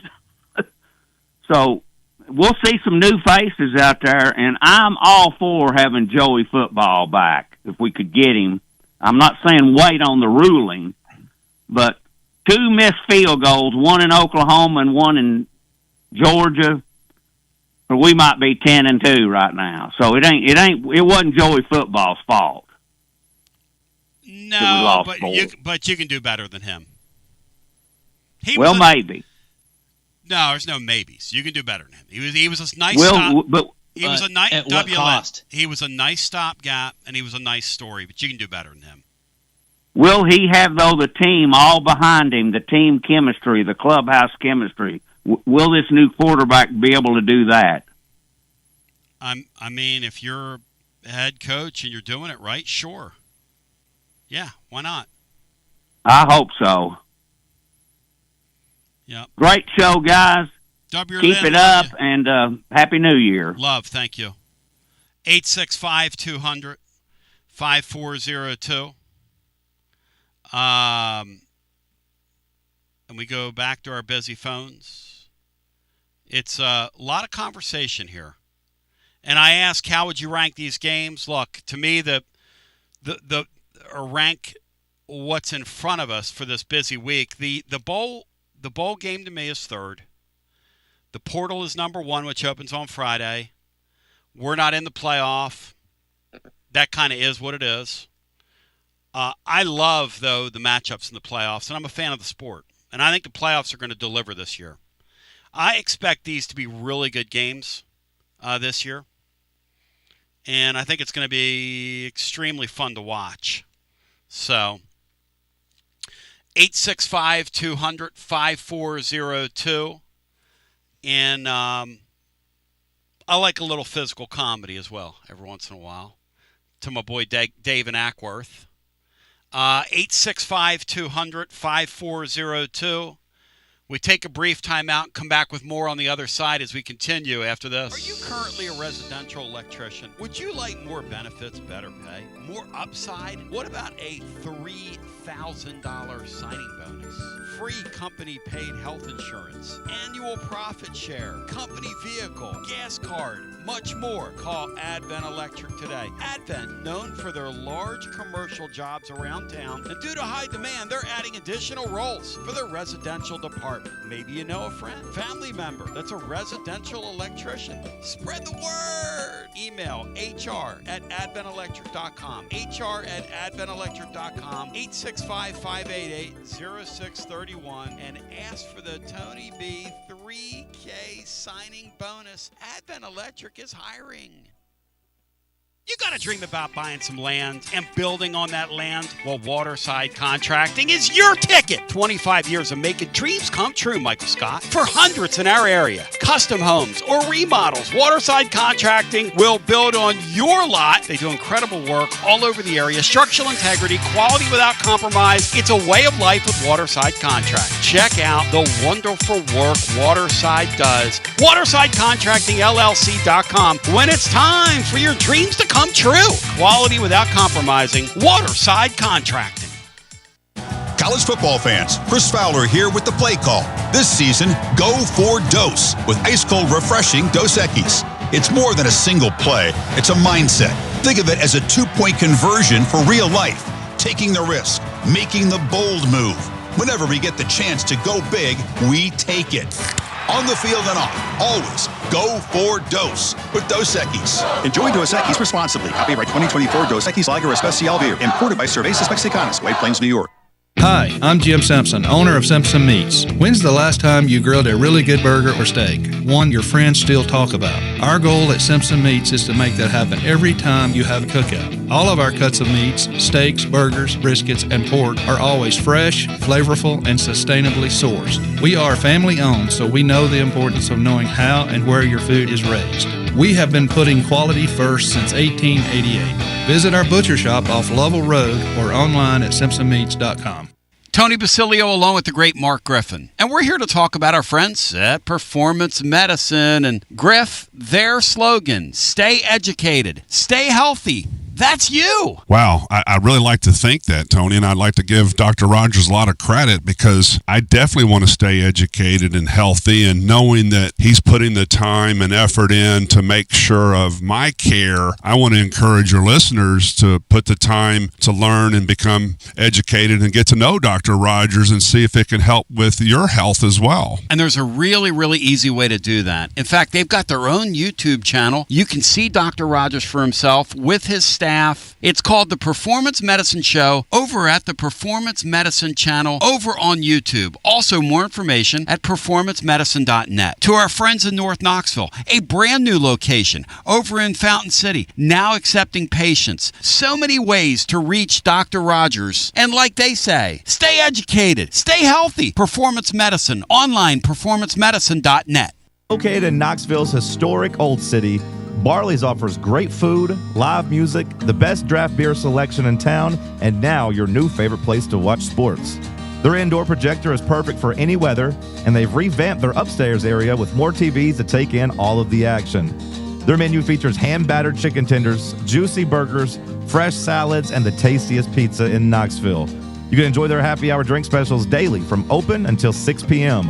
Barley's Tap Room and Pizzeria. The season of giving reminds us of what truly matters, community and connection. Hi there, Jennifer Morris here with Keller Williams Realty. As the year closes, I wanted to take a moment to sincerely thank you, my Basilio family clients. Thank you for trusting me with your most important decisions. Whether it was finding your first home or successfully closing a chapter, your trust means everything. I look forward to new and continued relationships through the new year, and feel free to reach out to me at 865-694-5904 or nextmovesmokymountains.com. That's nextmovesmokymountains.com, and of course, go Vols! Basilio here with my buddy, Connexial Kristen. Hey Tony, good to see ya. Connexial builds fleet technology that helps transportation and logistics companies win big. Live GPS, easy ELD and compliance tools, AI dash cameras, and asset tracking, all backed by the #1 U.S. customer support team. Want a better playbook for your operations? Visit Connexial.com/Tony. That's KONEXIAL.com/Tony. Connexial, built for drivers, trusted by fleets, and proud Vol fans. Tony Basilio here, and I got the great Chad Stockton of FC Alliance 2026. Chad, do you believe we've made it? Boys and girls teams start off the new year at big national event showcases. We got our younger kids training indoors and doing a lot of things to get better. So we're excited about what the future holds. Chad, I hear the juice behind you. I hear the kids. Your program reaches throughout East Tennessee. If folks want to get involved, what's the advice? We're easy to get in touch with. We offer players at all ages, all levels, all experience. We have a program for all of our kids that we have, and we're excited for anyone to join us. And even some Lady Vols as well. Several college players all over the country, yes? Absolutely. We had a lot of girls that we were able to watch play in the NCAA tournament. A lot of our former players made big runs through the tournament. We're so excited for them. Growing the beautiful game. In this, the year of the World Cup in North America, celebrate the beautiful game. Get your child involved. FCAllianceKnox.org. That's FCAllianceKnox.org. And Chad, thank you, man. Keep growing the beautiful game. Absolutely, Tony, and thank you very much. It's always magnificent. Mondays on the Basilio Show, presented by our friends at Fleet Tire. I-275 exit 1B at East Woodland Avenue in Knoxville. Fleet Tire, I-275 exit 1B at East Woodland Avenue in Knoxville. And now, back to B. Shout out to the Cleveland Clowns for hurting their draft position yesterday and putting the Steelers in a must-win situation. The winner gets in. Did I see this right, guys, that the Steelers haven't won in Cleveland since the Ben Roethlisberger days? Is that possible, Bri? They're 1-6-1 in their last 8 games there, I think. Yeah! Like, what are we doing against the Clowns? And they haven't won a playoff game in almost going on 10 years now. And then a shout-out to my Eagles. They ain't winning one this year either. Some people call my Eagles the Luckles. But shout out to my Eagles. ESPN's research says the following. The 2025 Eagles are the first team since the 1987 Patriots to win multiple games in a season in which they didn't complete a second-half pass. Let me tell you something. Those numbers are totally overrated. You know what matters in football? Winning. I've been telling my winners and losers guys all year, they keep picking against the Eagles, and they keep saying this and saying, winning, gold standard, 2 consecutive Super Bowls, defending Super Bowl champion, champions of the vaunted NFC East, really a division that is the envy of all of sports when you win that championship. There's really no other reason to play another game once you win the NFC East. There's really no reason to even show up and play another game once you have that accomplishment under your belt. And there's really no reason to show up as the Eagles in that division at all. And so yesterday, the Bills have this thing, right? The Bills have this thing where they have a quarterback that they don't turn loose till the second half. And that's just what they do.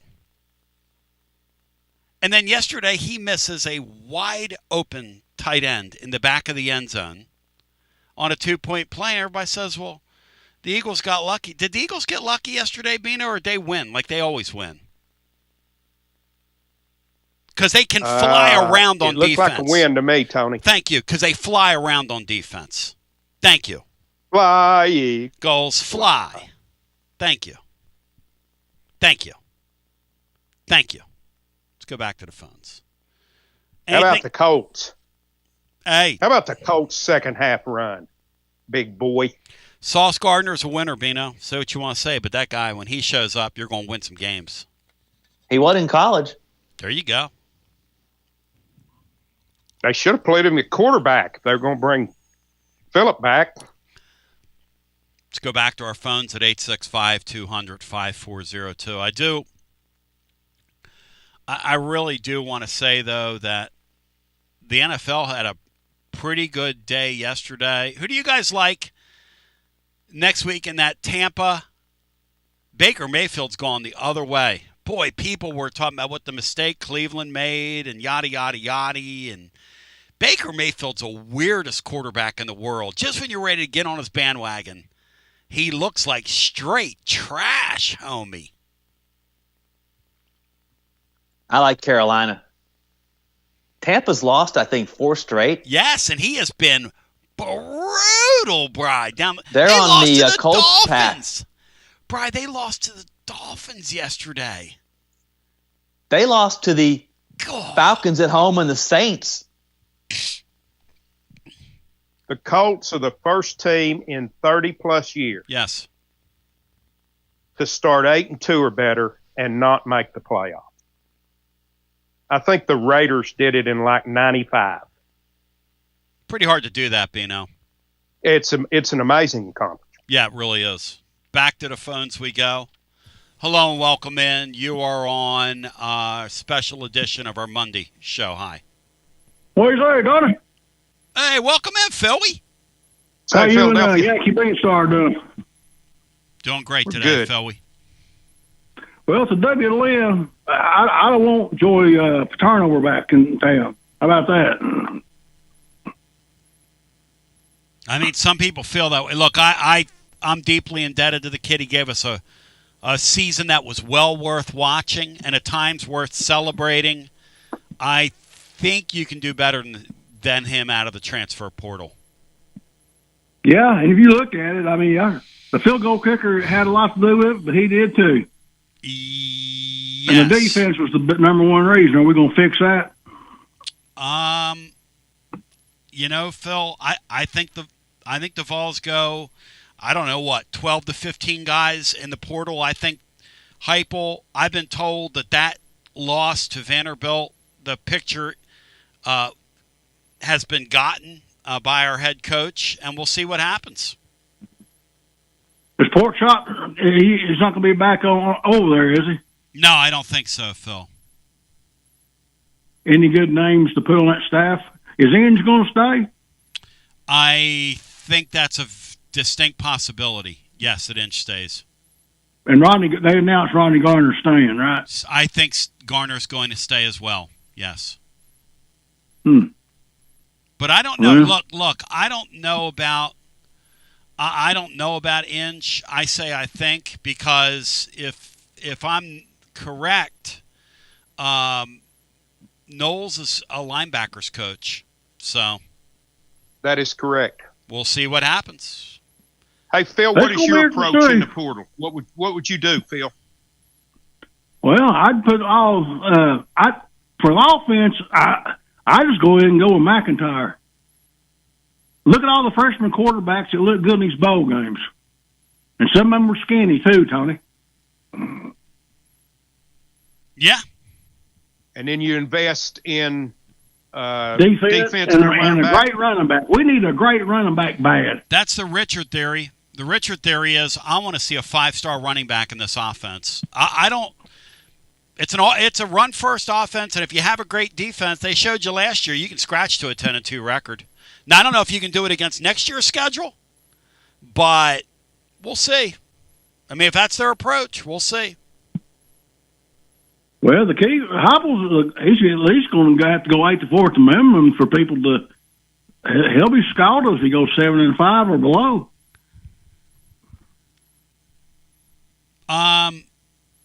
Yeah, it's an interesting thing. The bowl game, right, is kind of meaningless unless you lose it. That's the thing. It's not fair to Josh Heupel, Bino. If Tennessee lose the game tomorrow, people are going to hold that against him. If Tennessee wins the game, his naysayers are going to say, "Who cares? You beat an Illinois team that can't play." Yeah, it's not. He can't win. Yeah, it's the nature of the position. Yeah, he can't win. to Phil's point, if win or lose against Illinois, I think a faction of the fan base is going to look at this season as a disappointment. And if you, I don't care how hard your schedule is, if you win 7, maybe 8 football games next year, then the thought is going to be there's a 2-year run in year 5 and year 6 where it appears the program isn't headed in the right direction. Yep. So did y'all see where B.J. Edwards had a triple-double yesterday and he's had 2 this year?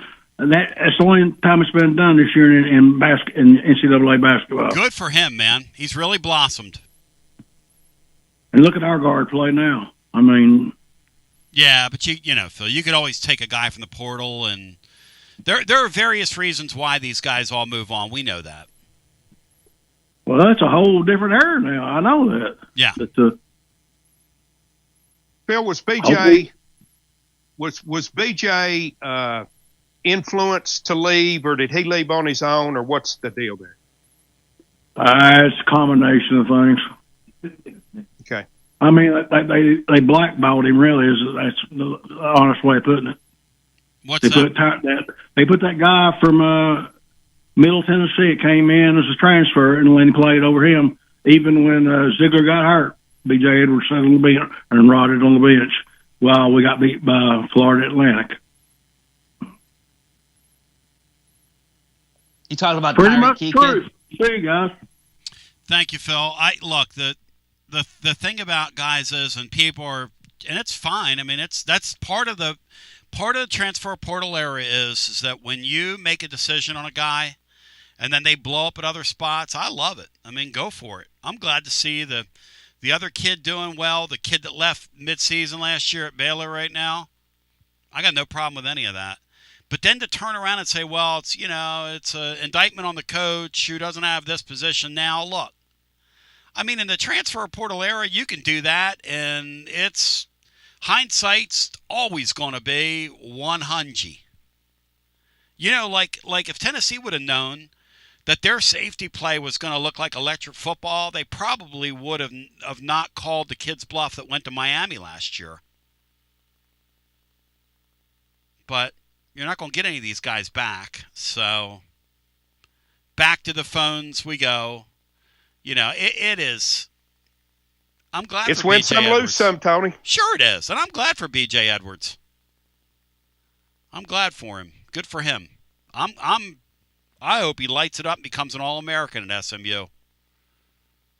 865-200-5402. The problem with him was you had a guy on your court that was going to play 38 minutes a night. So how are you going to play anybody with ZZ out there? When's he going to get on the floor? It's a great story what he's doing. Good for him. BJ have one more year eligibility after this one? Is that right? No idea. Yeah, I can't. Yeah, I would not be averse to bringing him back, but I don't think that's going to happen. But who knows? Let's go back to our phones, and we'll get our next call in. Hi, welcome in. Hey, Tony, Zach and Ethan Bino. What's up, Hey, y'all? Zachy, welcome in, Hey, brother. Zach. Hey, guys. You said exactly what I was thinking a minute ago about the bowl game. It's all downside. If we lose, like you said, it's just going to make everybody mad. Yep. And if we win, there's no upside for this, which kind of puts Heupel in a tough spot. Whether that makes anybody care or not. Any of these coaches, any head coach who has a little bit of mileage, because what happens when you have some mileage on you is people start holding things against you. It's no longer brand new. And Heupel's, that 5-6 year mark, people start getting a little bored with you, and they start talking about how you look and what you don't say at press conferences, and no more gadget plays, and the fun is not there anymore. It's like anything. It becomes a relationship at that point. it's like any sport. I'll use baseball as an example. Like with the Braves, they won the World Series 5 years ago, and I was thinking, winning a championship or doing something unexpected gives you about a 3 or 4 year window of kind of not being criticized. Yep. But unless you do something spectacular again, people will start to criticize the crap out of you like they do with the Braves front office now. Because they're really on the Braves now. That's exactly right. And the funny thing is, kind of like my Phillies a couple years ago, they won in an unexpected way with some spare parts that they got at the deadline who had career runs. Some of the pitchers, some of the hitters, and it's unduplicatable. All the outfield. The whole outfield. And that is unduplicatable. Unduplicatable. Mm-hmm. So it makes you look like a genius, and just like Heupel looked like a genius, those, 21, 22. And so, which I'm still rooting for the guy. I'd love to see us win this meaningless bowl game. I don't know how many opt-outs there are. I don't know if those are increasing or decreasing. Compared to most bowl games that I look at, that I've seen, this one has a pretty high number of participants. I'd say it's on the higher end scale in terms of the numbers of starters that are actually going to play. Both starting quarterbacks are playing. I think this one's an atypical. Cool. Yeah, I think it's good to see. I just wanted to give you some props. I'm at work, and when you were doing that bit where you fell out of where you were kept getting lower in Physical your chair, comedy. Physical comedy, had bro. to go. Exactly. I was saying to my friend, I walked over to him. I was like, "Watch this," and I was like, "This guy's like, he's like doing Chevy Chase level physical comedy." Physical comedy. There's a place for physical comedy, man. Some people don't have a sense of humor, but there's a place for physical comedy, my friend.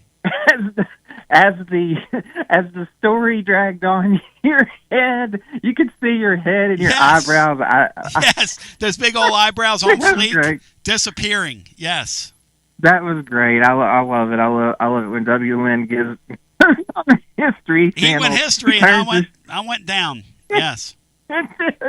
Anyways, we'll talk about basketball later on. I'd like to hear you mentioning the running back and like what kind. Okay, so I'll take this off the air. Like what type of and using all of our great running backs from the past: Garner, Stewart, Hayden, Jamal, Travis, Foster, all those guys. Like, what kind of back would you like to see us get?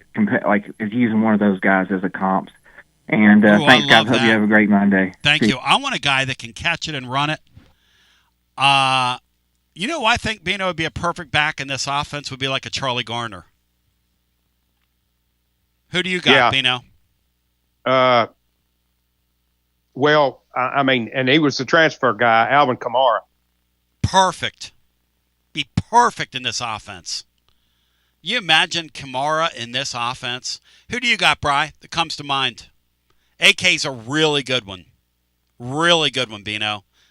You and Heupel's razor are on the same. I want a guy that can catch it as well as run it. Catch it, run it. Who do you have, Bri? From Vols of yesteryear. I would say like a LaMarcus Coker, maybe. That's not bad. And Coker these days would stay on your team too. Let's do this. I don't have time to be fair to anybody. We'll do a little overtime, just a little bit. I gotta stay fresh for the prom tomorrow. We have a big day tomorrow. We got 2 post-game shows and a live program that we're going to be doing. We're going to be doing the program out. Once again, before we leave the airwaves, shout out to our friends where we will be tomorrow. We will be live at your Tennessee Tap House. That's at 350 North Peters Road.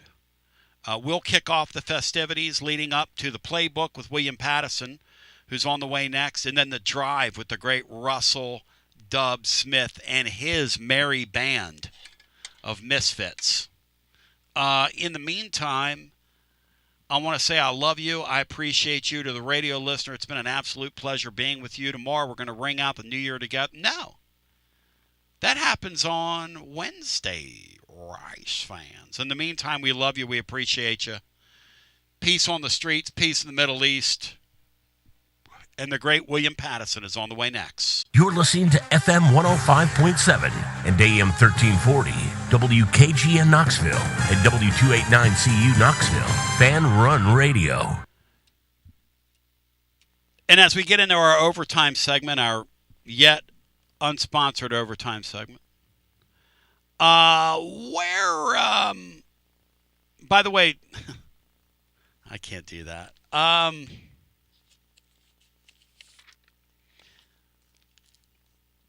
Brian, dub your Lynn's breath over here on YouTube says he actually prefers South Peters Road. Some of you are such simpletons. I'm just along for the ride. Tonight, do we have some college football today, Brian? We do, don't we? There's the Birmingham Bowl between two teams in the same conference in the Sun Belt. Georgia Southern against Appalachian State. That's a rematch from the regular season. Appy State is there because they couldn't find an opponent that was eligible that wanted to play in it. So they called up Appy State, who's 5-7, to face 6-6 Georgia Southern. I said those are two former FCS powers swung at it. That used to win national championships at the FCS level. I said sugar. Bino, how invested in that game are you? Not at all, Tony. It's a good 2 p.m. Monday game. Pretty good game in the NFL tonight, Brian? Yeah, the Falcons and the Rams. The Falcons have a chance to win their final two games and force a three-way tie between them and the Bucs and the Panthers. And if that's true, if they do that, then the Panthers have the tiebreaker and they'll go to the playoffs even if they lose to Tampa Bay. But if the Falcons lose tonight, then that means next week's Tampa Bay Carolina showdown will be a winner take all. So my boy Blair Reith, as we speak, is getting falconed up tonight along with Dwayne Light. He will be a member of Falcon Nation. Those quirks that happen in the NFL at this time of the year are really interesting, Bino. When they start going inside now this year's not, there isn't a tremendous amount of heading into intrigue into the final weekend of the season. It almost makes you wonder if maybe there was a little bit of, shall we say, a little bit of intervention in that Browns game yesterday because Steelers couldn't get a call. They couldn't play, but they couldn't get a call. And it sets up a winner-take-all Sunday night matchup, which is exactly what the league wants. Yeah, it's an atypical year in that most everything is settled with the possible exception of one spot. It just shows the great divide between the haves and have-nots. And the haves have to sort out seeding because they've all been beating up on the same have-nots, and they can't get separation. Now my guy was Charlie Garner because he could really catch it and run with it, and he's a dynamic speed guy. If you get him into the second level, he'd outrun everybody. Chillin' Chuck, as his friends called him, who we had on a time or two down through the years. Really good guy. Also a great Philadelphia Eagle. He would score and do this thing. He was one of my favorite players of all time, but would be great in this offense. There's an interesting suggestion, Bino, over in the YouTube comments, which is, what about Cordero Patterson if you think outside the box? Oh, yeah. What a weapon that would be. And a guy that came back late in his career and played some running back in the NFL. Just a insanely talented player. Just insane. I think most of these players we mentioned could fit and work in any offense. Yeah. Yep. Tonight, if you want some NFL action, Bri, give me the line in the Monday Night Football game this evening. I believe it's a 7.5 point spread, the Rams favorite. And now I want to point out Atlanta is eliminated no matter what. Even if they win their last two, they can't make the playoffs. So I should point that out. But they can still affect who wins the NFC South. Brian's correct. The Rams are 7.5. Who's your pick, guys, to get out of the NFC? Somebody out west in the Western Division. But the Bears, don't sleep on them. They looked awfully good last night in defeat. Really? I mean, they looked explosive. Defensively, they were brutal. This is defense time of the year, guys. I'm going to go outside the box here and say the Seahawks win the NFC. I think you're right. I think they're the most complete team. Seahawks, and do the Eagles have enough to 49ers. Yeah, do the Eagles have enough to win a playoff game and get to the well, they have to win 2 this year, I guess, unless something weird happens in front of them. Well, I guess the Bears losing last night kind of helps the Eagles.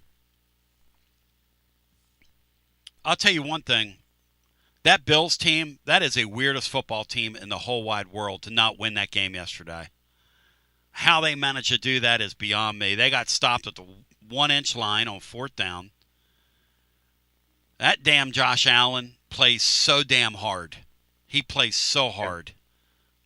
He might be another Jim Kelly, Bino. He might never win one. Yeah, and the Bills really haven't looked right. Nope. All year long. There's just been something a tick off with the Bills this year. And who knows? Maybe they get into the playoffs and go on their run. Who knows? Yeah, good. They're certainly talented enough to. Yeah. That boy, they got one piece after another on offense when you watch them. I'm sitting there going, goodness gracious, man. Goodness gracious. Some of the stuff they were doing second half.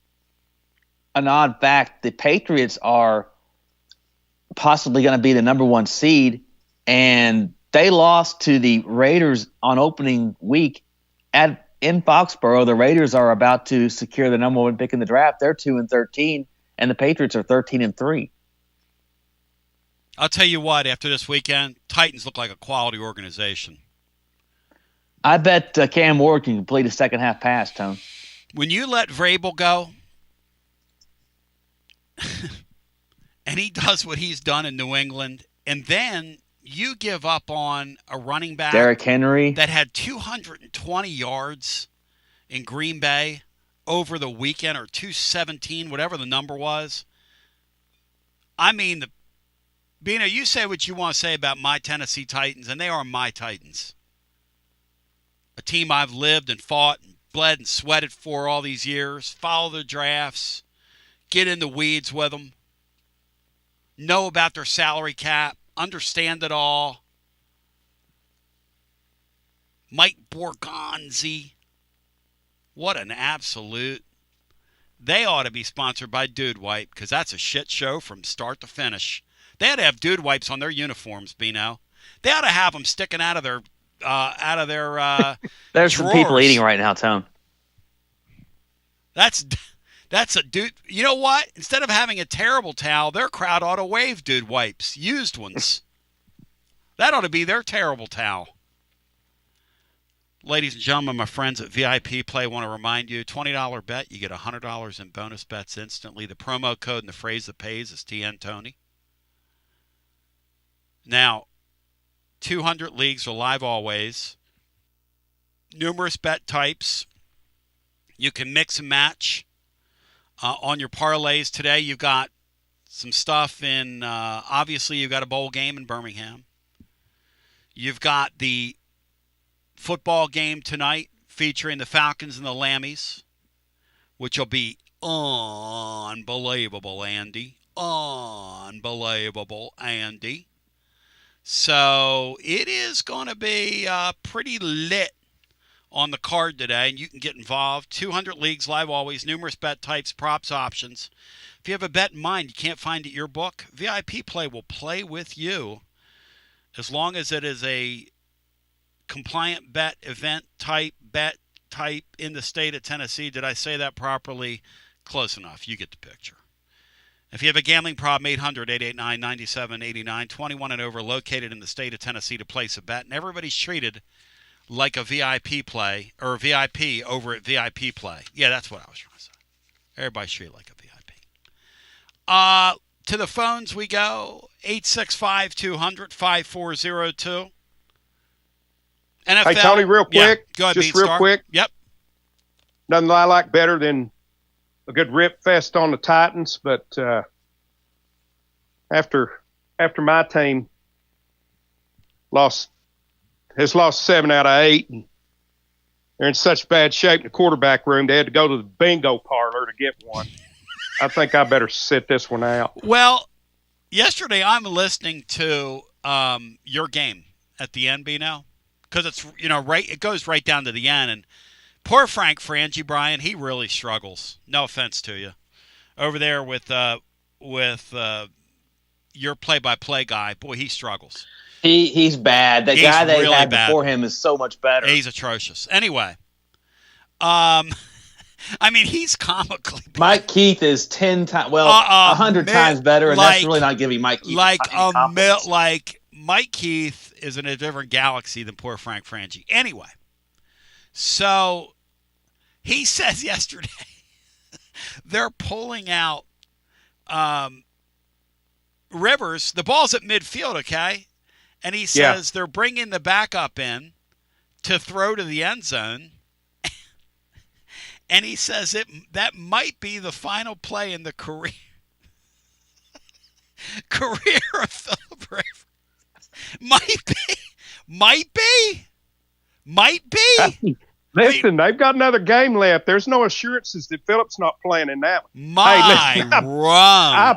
I'm not kidding. I appreciate what he's done, but what are they doing? I mean, if Leonard can play, why are you not trying to prepare him in case Daniel Jones doesn't get back at the first part of next year? It's like, why are you not preparing that guy to play?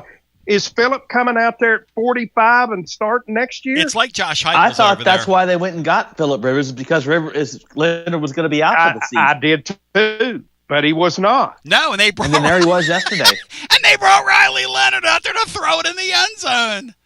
And the now, whole maybe world. Leonard can't play a complete game. I know he's got a knee issue, but I mean, hey, Phillip can't throw it over 35 yards now. He can't do it. Guys, have we heard from Matt Diskin? Because I want him with me tomorrow. Do we have any idea if he's going or not? Have you guys heard from Diskin on this issue? And really, that's my barometer. It was, up in the air. Yeah, as of like last week, probably. But I'm talking about recently. Have you guys heard from Diskin? And whether or not he's, going to be in the house. He better not. If he goes, he better not come back without a win, or that guy over in Gibbs will be after him. Going to whoop a man's ass. That guy that double dipped. He referred to him as Matt Diskin, and he will forever be known as Matt Diskin on here. 865-200-5402.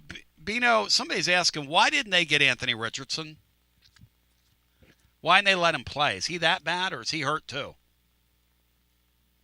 Well, he's been hurt too, Tony. Okay. But he can't play dead. He's off. You have any hope in Anthony Richardson in the future, Bino? Zero. All right, we go back to our phones. It's a very painful admission. And in the NFL, if you don't have a quarterback, you don't have a chance. The Eagles, I didn't make the admission. The Colts obviously made the admission when they went and got Philip Rivers back out of retirement. Where do you put, Bino, where do you rank the Eagles quarterback against the other starters in that league? Where do you put him, Bino?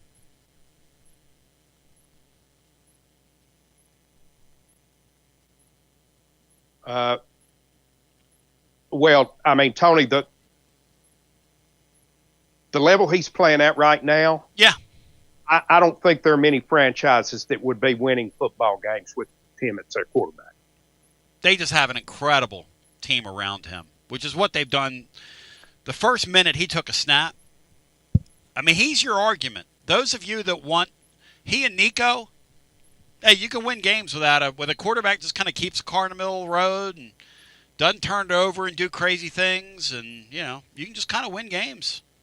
The Eagles did not complete a pass yesterday and won for the second straight year in the second half. I mean, that's kind of stupid, really. Hello and welcome in. You are on our extra time. Hey, Tony, it's Mark in Dallas. Great to be here. Haven't talked to you since, I think, the preseason. Mark, are you going to the game? No, I'm not. Wow! I'm worried about the crowd now, Mark. I'm worried about the crowd.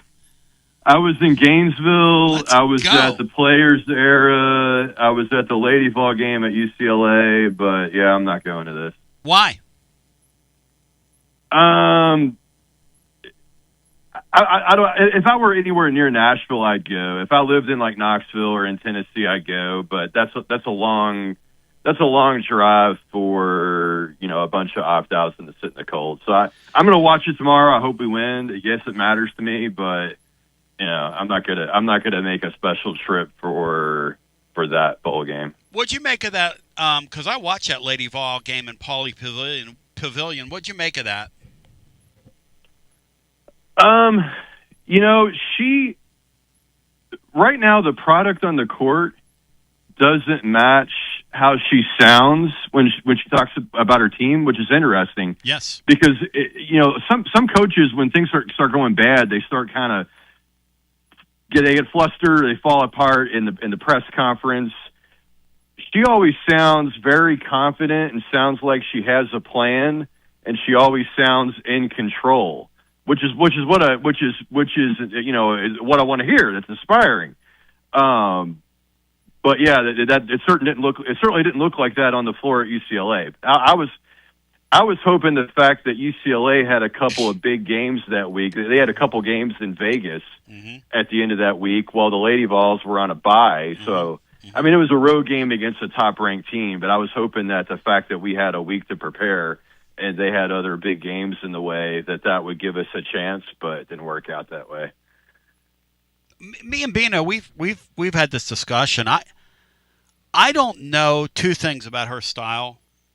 And again, I'm not a tremendous adherent of that sport. I do know they have one of the top payrolls in the sport. They're a top 3 payrolls, my belief. It doesn't look like they're getting that on the court at all. It doesn't look like against these have teams in year number 2 that their press is having a lick, and I mean a lick of effect. Mark, I don't know that I've ever seen a team that's worse at defending since I've been watching the sport of basketball this side of Paul Westhead when he was at Loyola Marymount than that group.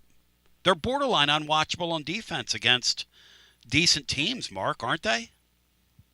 Yeah, that's the way it's looked, and this is going to sound pretty negative, but from the day she was hired, I've called it video game basketball. Yeah. And I don't mean that necessarily in a nasty way. I just mean it because that's how I used to play on the college basketball video games. I'd sub 5 in, 5 out to make it simple for myself, and I'd press all over the court. So when I found out that she was doing that, it was like, okay, she's going to be taking the video game strategy I had and applying it to real life, so we'll see how it goes. It's atrocious to watch, and I just wonder. I wonder what's going to happen. I wonder what's going to happen with her, and it doesn't look like a very good hire at this point. No offense to her, no offense to Danny White. Yeah, I mean, I hope it works out. I like her. I mean, I want it to work out. She sounds easy to root for. All that. I'm kind of. I mean, obviously Heupel's more accomplished at this level than her, but I'm kind of like where Bino is. Yeah. I don't know. I don't have a good nickname like Heupel disciple, but I kind of feel like I want to give her a chance. But yeah, you're right. To this point, year plus in, yeah, you're right. Any level of basketball, if you can't defend, it's not going to work out. The other thing I wonder I do about want to get into football, though, before you which do that, probably won't bother Bino. One other thing that I wonder about her, since you brought him up, one other thing I wonder about with her is, can you get high-level athletes in that sport and the egos that come with them to accept these 2 minutes you're in, 2 minutes you're out, 2 minutes you're in. I mean, it's one thing to commit to your gimmick and get committed to your gimmick. She seems way too committed to her. That's not going to work long term. No offense to her. John Adams got some flack for his question when he asked her that, and I think that's a pretty good question he asked her at this point in time. But go ahead, Mark. Well, before I pivot to the football, yeah, I on paper, I had the same concern as you. I agree with everything you just said. On paper, it looks like she's able to get high-level athletes. Just talking in terms of high school recruiting from the past class and players acquired out of the portal. The results have materialized that these are high-level players that are meshing, but she was able to get, players that are, were highly regarded. On the football, I want to get into the playoff system. I like the pitch ideas. Last time it was if they were going to stick with the 8-game conference schedule, and you put my idea on the blog, and then literally the same day they announced the 9-game schedule. Then the next day, it was so funny. You had in your blog, you were discussing the 9-game schedule that had been announced, and below that, you had your normal if you missed it from the day before, the day before that. So you had like my 8-game idea right below the 9 game. It was awesome. But now I have an idea for what I think they need to change to avoid all these rematches in the playoff tournament. If they're going to stick with this 12-team format, or really any format, that's not the point, they need to do seeds like basketball seeds, and then they can start applying similar bracketing rules as they do for March Madness. So with this format, everybody would have a 1 seed, a 2 seed, or a 3 seed. If you went to 14 or 16 teams, you'd have 4 seeds. And then the first biggie rule is, you remember how in basketball, the top 4 teams from any conference who are seeded 4 or higher, which everybody's seeded 4 or higher in football because we only have 12 teams, they have to be in separate regions. You don't have to call it a region with the football tournament. You can call it a pod, a group, a region, a section. I don't care. But if they applied that rule, then by rule, all of those 3 SEC teams that played at home would have been forced away from Georgia. So by rule, they would have been like, well, we've got Oregon at number 5 and Ole Miss at number 6, but we got to switch them so that Ole Miss is away from Georgia. And the next thing they do is they'd say, by rule, no conference rematches in the first round. So they say, well, we can't play Alabama and Oklahoma again, so by rule, we got to switch Alabama with Miami. Send Miami to Oklahoma and send Alabama to A&M. And then if possible, you'd want to avoid a non-conference rematch like Tulane and Ole Miss. Now, we would have already avoided that because by switching Ole Miss and Oregon, that would have switched Ole Miss over to playing James Madison, and Tulane would have gone to Oregon. One last qualifier on that, and this one's going to get this might sound a little convoluted, but I think if they were to put this into place, which, I mean, this just seems so simple to me, but if they were to do this, if they got somebody in the tournament that's not even ranked in their top 12, a lower ranked conference champion, I think that team's first round matchup would typically need to be protected. Like, for example, suppose instead of Tulane at 11 by rule, champion, suppose Notre Dame would have been number 11. Well, competitively, it would have been unfair to Oregon for Oregon to have earned the advantage of playing James Madison 5 versus 12, and then we're going to switch Oregon from from 5 to 6 to break up Ole Miss and Georgia, and now Oregon, now you got to play Notre Dame. That's not fair.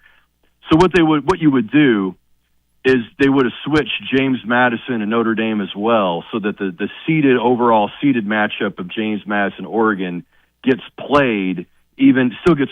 still happens even as you move Oregon to another spot. But in this case, they wouldn't have needed to do that because the other team was also not ranked in the top 12, Tulane. And then we'd go ahead and switch them to avoid Tulane, Ole Miss a second time. What do you think? Did you get all that? I mean, email me. That's number one, and we'll put it in the blog. I love the pod idea. As you started to explain it, the major crux is, the whole concept is, we're going to avoid, as best we can, rematches to make the postseason fresh. Bino, do you like the idea of going into a pod? W. Lynn's Breath said that's way too much. He said, W. Lynn's Breath said, I'm committed to my gimmick, which is something me and Kim Caldwell have in common. And what you just said was way too much information to put on an index card.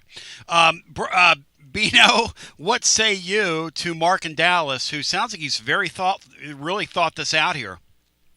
All of those are very common sense approach, which goes totally against what college football will wind up doing. Yes. And I do understand that it's much more difficult, and I know Mark does too by the explanation, much more difficult to avoid some of those things when you've got a much smaller field than you're talking about in the NCAA basketball tournament. But still, you can do those things. But what we all have to remember is this is an organization that has taken the most simple thing in the world, which is a 16-team single elimination bracket, and turned it into something no one can understand. I mean, what they did last year, guys, and we were the first, and the guinea pig and the whole thing, and did the Tuesday night shows and Matt would get in here and explain this stuff to me, and I'm going, that is the most convoluted. And then when they explained the group of five little hitch in that thing, and how if they get ranked ahead, and this year, you know what they did, Mark? They said to the rest of college football, hold our beer.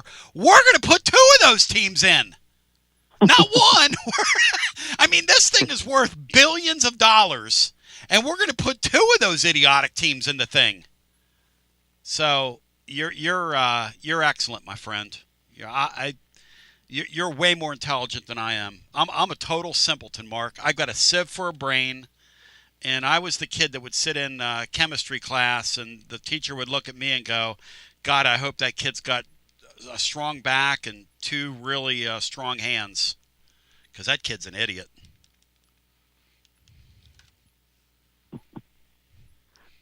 My father told me, he said, Tony, it's a good thing you can talk, because he said, I think that's probably the only thing with your brain that you could do.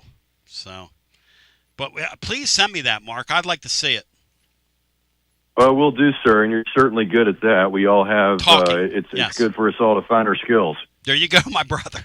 Thank you. Good talking to you. I can talk and people read. Those are my two gifts. And as I've aged, I've become a better listener. That's why I heard him say that he was at Pauley Pavilion, which is a place, Bino, I'd like to see Pauley Pavilion at some point. That looks like a cool place to see a basketball game, doesn't it? Yes, absolutely. Historic place, Tony. I wouldn't mind seeing a game at Fog Allen Fieldhouse. I saw a game at the Palestra. You could feel the history in that place. You took me into the Palestra. I didn't see a game, but I got to see the Palestra. What'd you think of it, Bino, for the I Hoops Heads listening? I thought it was a great place.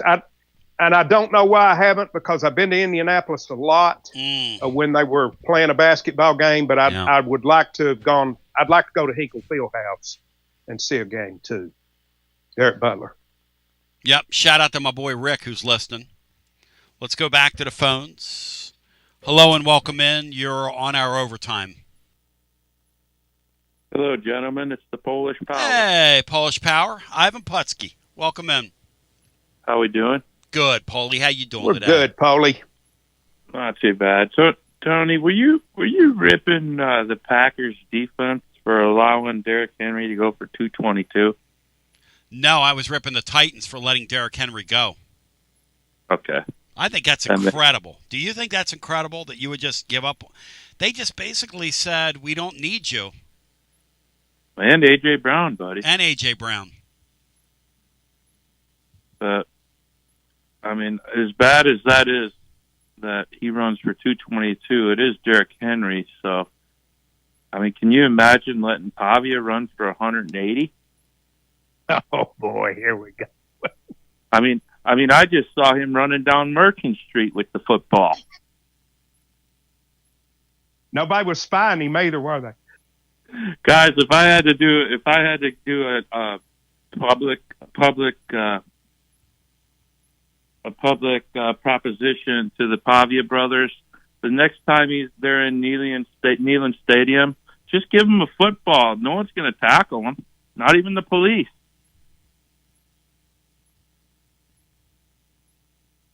I mean, what's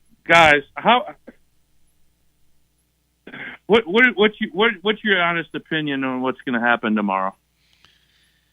I always go with who the game means more to. That's Illinois. And I can't get out of my brain that I cannot get out of my brain that it means more to them. It shouldn't, though. Honestly, it shouldn't mean more. Why does it mean more? Because Tennessee is a huge name from the SEC, and Illinois got so little tradition. Bri, you were talking about that. Rip off that number again, Bri, that you were talking about at the beginning of the show.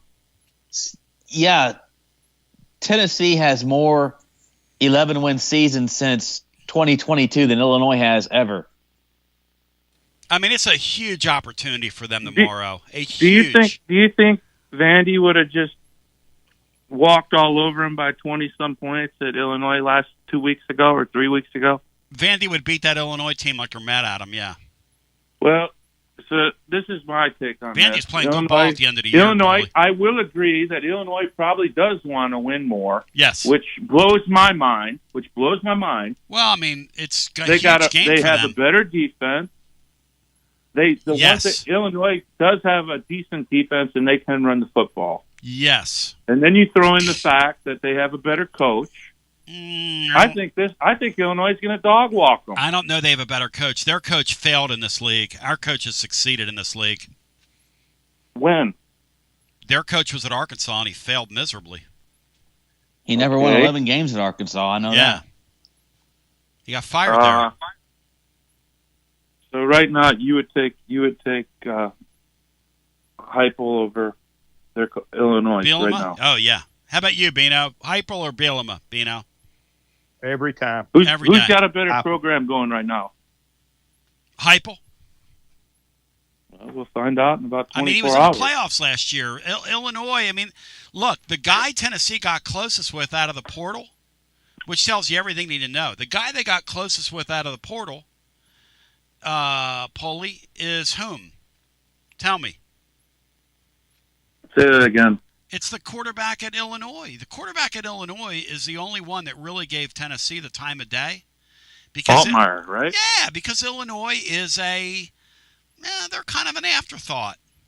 He decided to stay there. Do you think they would have done better with Altmaier than Aguilar? That's kind of interesting. I don't know. I never even thought about that. What do you think, guys? Altmaier or Joey Football? Would we still be 8-4, guys, if we had gone with Altmaier? Well, yeah, Altmaier's 8-4, so in the Big Ten. Although I don't think he. I don't know that Illinois with Altmaier was beating any of the teams that beat Tennessee. Yeah, I mean Illinois doesn't have any loud wins either. I don't think Altmaier would have thrown that pass in Alabama. Bino, what you think? I'd say that's pretty much a wash. Yeah. But I haven't seen Altmaier enough, so I'm speaking out of ignorance here. I don't have a clue what Altmaier would have done here, unlike Paulie Joe. Bino, are you going to watch the game tomorrow at the tap room? Or are you going to be at the tap room tomorrow?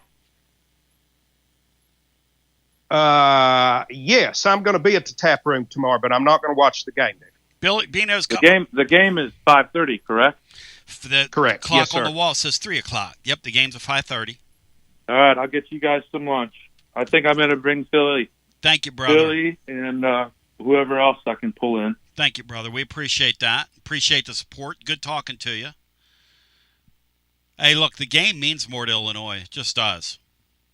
Tennessee literally condescends to play in this game. Tomorrow, Fan Run Radio, Music City Bowl watch party happens at your Tennessee Tap House. It's an all-day event.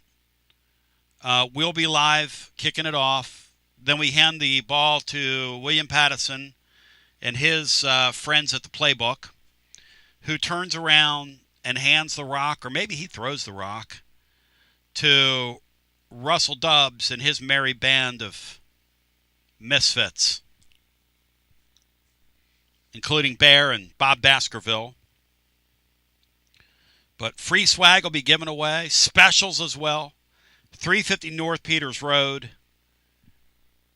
in beautiful Knoxville. And W. Lynn's Breath said over on Twitter that he's going to sit it out because it's not on South Peters Road, Bean. We have some real simpletons. That's a good line. I mean, wow. You said that Heupel's Razor and I agreed on something today. Not that we don't usually, but I guess my question would be, how sharp actually is Heupel's Razor? How sharp could it be? Well, I just know this. I see what he did with his name. He's talking about that AI thing when that lady called Negative how did she say it, Bri? I don't want to get into it. Anyway, he said Hooked on Phonics would blow this guy's mind talking about poor Polly Joe. That's not funny. You guys need to quit ripping each other. You know, we need to have a time where we all come together. W. Lynn's Breath said the Polish one must not be feeling very well today. He didn't take one shot at Rick Bruins. That would be Rich Bruins. That's a great nickname for when Barnes came out and said, I'd be at UCLA right now if they'd have paid my buyout. Calling him Rich Bruins, I think, is a fair game, Bino. Yes? It's funny. It's a funny nickname. It is a clever nickname. Yes. And then we had Polly Joe that day. Polly Joe. That's what AI. And we had Matt Diskin, too. And Matt Diskin. So, Brent CVTV3 says, I thought you were pro caller on Caller Crime. Hey, Brent, are we off the air right now? I kind of am, but we're on the air right now. You know what I mean? I really don't like callers to go after each other. It's unbecoming. And I want us all to just get along. Bino thinks I try to stir things up between callers, and so. You're the dean of Discord, Tony. You were born in the washing machine. The Parker family says that Altmaier has 4 worse losses. So bad take by the Poly one. I think that it would have been interesting to see what the season would have looked like if Altmaier would have quarterbacked the Vols. I kind of get the sense those two guys are, if you lay them side by side, are extremely similar players. It'd have been no better than 9-3. Yeah. At the best. And Aguilar could have been 9-3 easily. Altmaier would have won the Georgia game. No, I'm just kidding. Let's go. No, I'm not doing that. I do think Tennessee could do better than Joey Aguilar, though, in the transfer portal. And I'm not hating on him when I say that. But I find Joey Aguilar to be, his numbers don't say this, but I find him to be an average player. His numbers look better than that. And good for him. But in the games of consequence, he was kind of an average player. Fair thing to say, Bino, or no? Or am I being too harsh? He was much better against the non-elite in the SEC. I'm not sure that wouldn't go for a whole lot of people. You've said this, and I am too. I'm extremely grateful He saved our for season. what he's done. Oh, God. And he was much better here than I thought he was going to be. Oh, he saved our season. The poor Merklinger guy, who people were pretending had a good spring last spring, you'd have put him out there with that defense, we would be in Mississippi State's bowl game right now with Mississippi State's record. That's my belief. Because that defense we put on the field, can you imagine if you would have exposed them and put them out there more? Poor Tim Banks was sitting over there with literal smoke coming out of his ears, like a Lionel train when I used to put smoke pellets in it on Christmas Day. Do you feel me? Let's go back to the phones. Can you imagine being our defense getting exposed more than they did? What that would have looked like with a quarterback that would have really, really struggled all year? Wow. Hello and welcome in. You are on the air. Hello, everyone. It's Music City Sam. Hey, Sammy. You live a couple miles from there. Or did you say you're in in the Nations of Dominations? Is that where you live with Farouk? No, I live right beside Geodis Park, the soccer stadium. Oh, my God, dude. I love that little neighborhood over there. I had a chance to go there twice this year and see a couple of Nashville Kicks games. And I love that place, man. Yeah, it's a great area. Have you ever been there? Outside of the busyness, but still close. Have you ever been to kickball there? No, I actually haven't. All right, would you go with me next year to a kickball game if I got in touch with you? Yeah, of course. Okay, I'll reach out. I'll reach out. And if you can find Matt Diskin, tell him I got a ticket for him to the Music City Bowl. Okay. Matt Diskin's no doubt listening, but you live like 2 miles from there. Sam, if you weren't going, I'd be highly concerned. Now, how will you do with the cold tomorrow? I made it through the Ohio State game last year, so if I can make it through that whole game, I can make it through this one. So what's the in Columbus? How many miles do you think a year do you total up traveling to games? It just depends. I mean, I went to Arkansas and Ohio State last year, and then this year I went to Tuscaloosa, which is only 3 hours. But I travel for work all the time, so it's not a big deal to me. I've driven 86,000 miles in the last 2 years, so take that for what it's worth. But yeah, I'm gonna go cheer on the boys. I don't know what'll happen, but it's the Tennessee Volunteers. I love them. If I got a chance to see them, I'm gonna go. Sam, do you think the locals will respond tomorrow as far as late decisions to attend the game? I think so, just because it's rare to find a Tennessee game you can get in for $50 to $60. I mean, that's just, the tickets to go to Neyland or an away game in the SEC are so outrageous. You got a chance to go for $50 and you're pretty close. It's not a bad decision to make. But, it is cold, so we'll see. It's definitely not going to be a full stadium. That's for sure. Yeah, that aftermarket price is way off from what they were. Even the promoter down there was asking. So those things have fallen like a rock. I wonder what they'll be at kickoff time tomorrow, man. When that now that people really realize that forecast is right as rain. I mean, it got so cold last night so quickly. Our dog got us up, and I had to let her out, at like 3 o'clock in the morning, and I was like, you have got to be kidding me how cold it is. It was 75 degrees when I walked in, and it is literally, and then Laura says to me this morning, she said, we just had the high at 7 o'clock in the morning. So as the day goes on, it's going to get colder and colder. I'm going, geez, man. Wow. Sammy, what happens tomorrow? What do you think? I think it's a shootout. 30s, game in the 30s. Yeah. Last possession type of thing.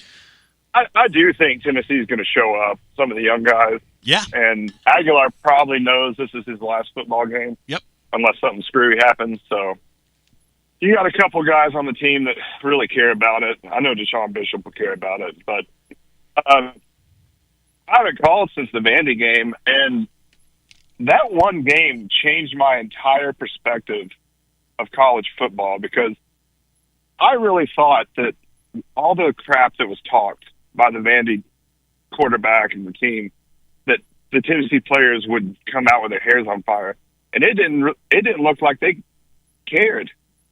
It didn't look like it was an in-state rival. You know, if I finally realized these guys don't care about Tennessee football near as much as we do. But I think it's the best thing that could have ever happened to Heupel. It actually made him make a decision on Banks, which, if that was a close game, I doubt would have happened.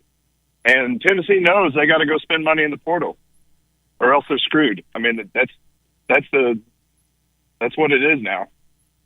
It's semi-pro. It's semi-pro football attached to a college name. Yeah, it's pickup football. And a couple things there. You say, I think you're being unfair when you say the kids didn't care, because I think the kids did care. But it's like this, Sammy.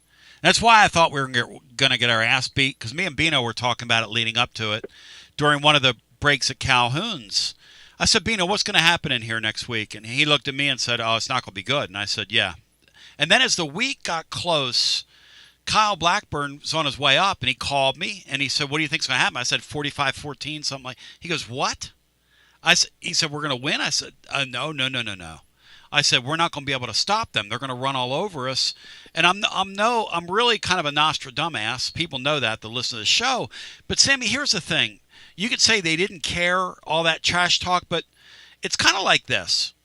If somebody in the lunchroom talks trash to you, and they got 60 pounds on you, and you're sitting there with my arms, and they're sitting there with Hulk Hogan's arms, you're going to get the hell beat out of you, whether you care or not.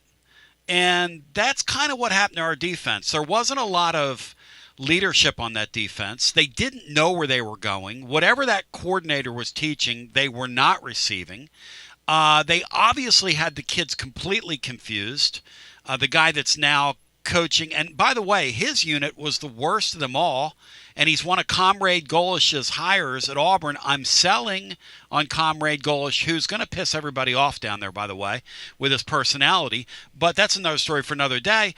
I say all this to say I don't think what happened in the Vandy game is indicative of the level of care by our players. I think that ass whooping was coming regardless. Bino and Bri, where are you guys on that? Go ahead, Brian. You've made basically, I think, the same point on several occasions that Sam made. Well, I just thought that it'd be a close game. I thought it would be a lot closer than it was. But the first half, sort of, you forced 2 turnovers, and you really were only tied, and I think it was just a matter of time. If you were going to win that game, you had to jump on them like 14, 17, nothing. But unfortunately, it seems like it all turned around with that one roughing the passer. It sort of turned Vandy's way, and I think if they don't call that, I don't know if that makes much difference, but it just seemed like there was a big letdown at halftime, and they just made no adjustments coming out. And that's why there's a change at defensive coordinator. I'm kind of in Tony's boat. I think our defense was just incapable of answering a challenge, of bowing up on anyone, anytime, anywhere. So I don't think it was a lack of want to. I think it was a lack of can do. A lack of lack. Yeah, that's a good way of putting it, Bino. Can do. And, Sammy, the funny thing is, too, is that they're talking tomorrow about simplifying the defense, and that's going to be some kind of panacea. Sammy, their 4 best players opted out. I mean, I would play the over in this game all day long, wouldn't you? I mean, for both teams. Both teams are going to light it up tomorrow, unless the wind's really blowing. Unless the wind's blowing. Whatever the first quarter over is, I'm taking it. Yeah, and I was probably a little too harsh in saying they didn't care. But that's why when I'm watching the game, I'm thinking, Tim Banks, if you get beat over the top every play, so be it. But how in the world can you let the same dude run up the middle? There were you could have freeze framed certain plays, and there wasn't anyone within 15 yards of him in the middle of the field. It just blew my mind. It was unbelievable. It wouldn't have mattered. Tennessee could have had a 10-point lead against Vanderbilt. They were going to get run over in that second half. And I'll tell you something else about this team, too, that was weird about them. They didn't look like they were in shape late in these games, in these losses. They got kind of run away from as the year went along. I don't know what that was about. I don't pretend to know what that was about. But that's another thing I'd be kind of a little concerned about, Sam, wouldn't you? When I'm doing the autopsy of this season and I'm Heupel, I'm going, man, what are we getting out of our strength and conditioning program? Not enough, that's for sure. I mean, this team this year, if one thing went wrong, it seemed like it just always would steamroll. The Oklahoma game, the missed assignment by David Sanders, and then sure enough, it just unravels. And Joey Aguilar is that kind of quarterback too. If things are going on script, he does really well. It seemed like every time something started to happen, or the defense, you sensed that the defense was about to give up 14 more points, they always pressed. Mistakes started happening. This season I don't think could have turned out any differently than what it did, but it did get us to the point of hiring a different defensive coordinator and hopefully spending some money in the portal. I've been told that Heupel's a different Heupel in terms of the way they see this thing, because the visceral reaction to that loss got his attention. And the loss, the fan base and the people around Heupel completely freaked out after that game. Like a total freak-out job. They let me put it this way. That athletic director and that head coach got the picture loud and clear of what we were laying down. And we were saying that running into the game, that if they lost that game, they would wake up in a new Bugatti. I was being a kind of a goofy, silly ass like I am, but the truth is they are in a different reality now. That's, they're in a different reality. And they should be. Yeah, and they should be by the beginning of the fourth. Yeah. By the beginning of the fourth quarter in the Vandy game, I looked at my dad and said, "This is probably the best thing that could ever happen to Heupel, the way this game is going, because we weren't going to win, obviously." Yep. And at that point, just get steamrolled because something's going to change. Yes. But I'm excited for tomorrow. I don't care what the weather is, who we're playing. It's the Tennessee Volunteers. I'm going to have orange on supporting. Go Vols. See you. Thank you, Sam. And you know what? To do business in this era as a Fambino, you almost have to have that mindset. Because if you think about everything else around it, it will make you sick. You almost have to say, you know what? I'm going to love my team and cheer for my... Bino told me a long time ago with Major League Baseball, don't look at how much money those guys are making. Just watch the sport and enjoy the sport. It's there for your enjoyment. Who cares how much money those guys are making? There's a lot of truth to that. I mean, it's just becoming more and more like professional football, Tony. Yes. And in professional football, you follow the emblem on the side of the helmet. Yep. That's what you follow. And Sammy's right. Follow the power T. That's what I do. And tomorrow, when the time comes and we take the airwaves, I'll be practicing full party discipline. I'll be fired up, focused, and prepared to see the Vols play, just like I was in 1987 when I went to my first Tennessee football game. And it means as much to me now as it did then.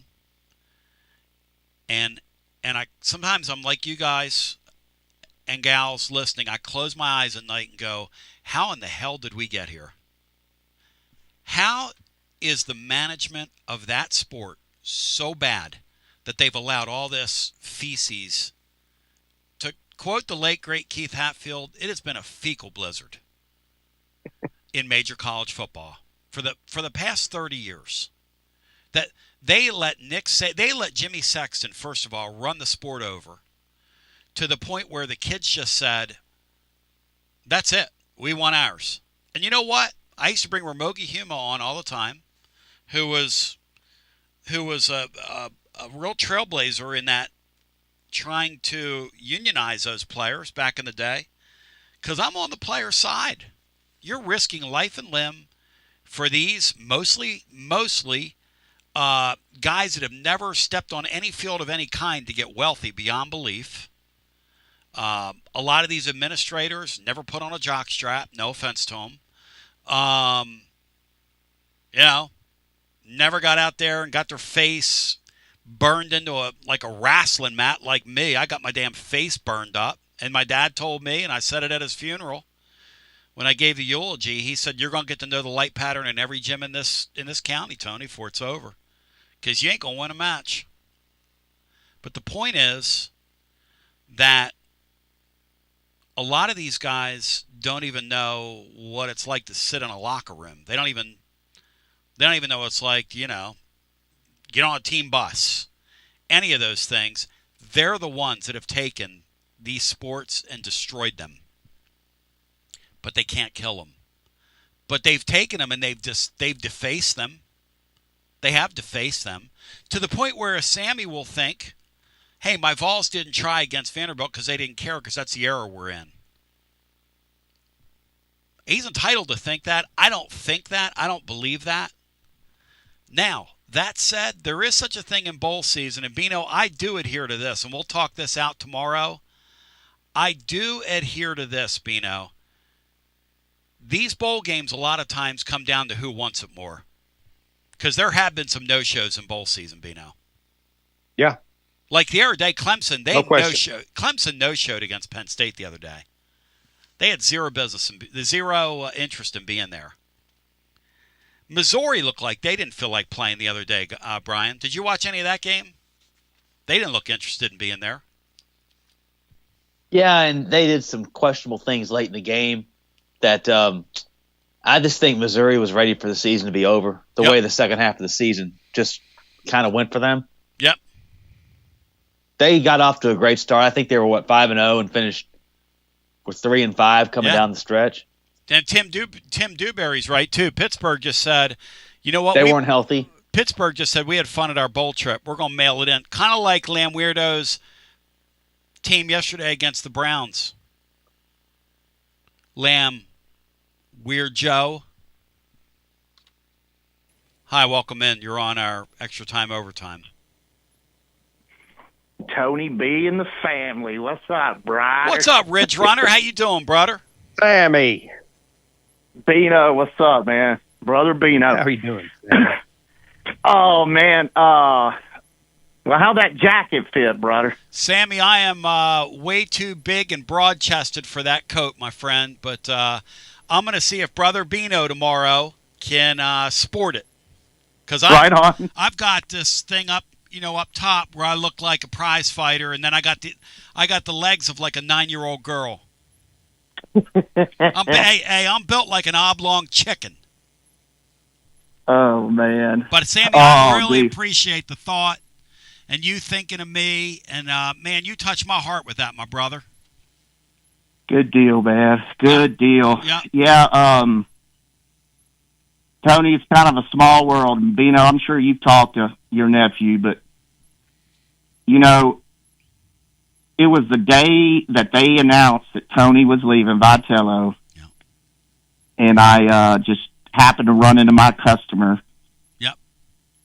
who is related to Bino, and she, was like, "What are you listening to?" And I'm like, "Or who are you a fan?" I was like, "Yeah, Tennessee Vols." She's like, "Who are you listening to?" I was like, "Well, Tony Basilio shows God." Hey, Sammy, when you told her that, did you?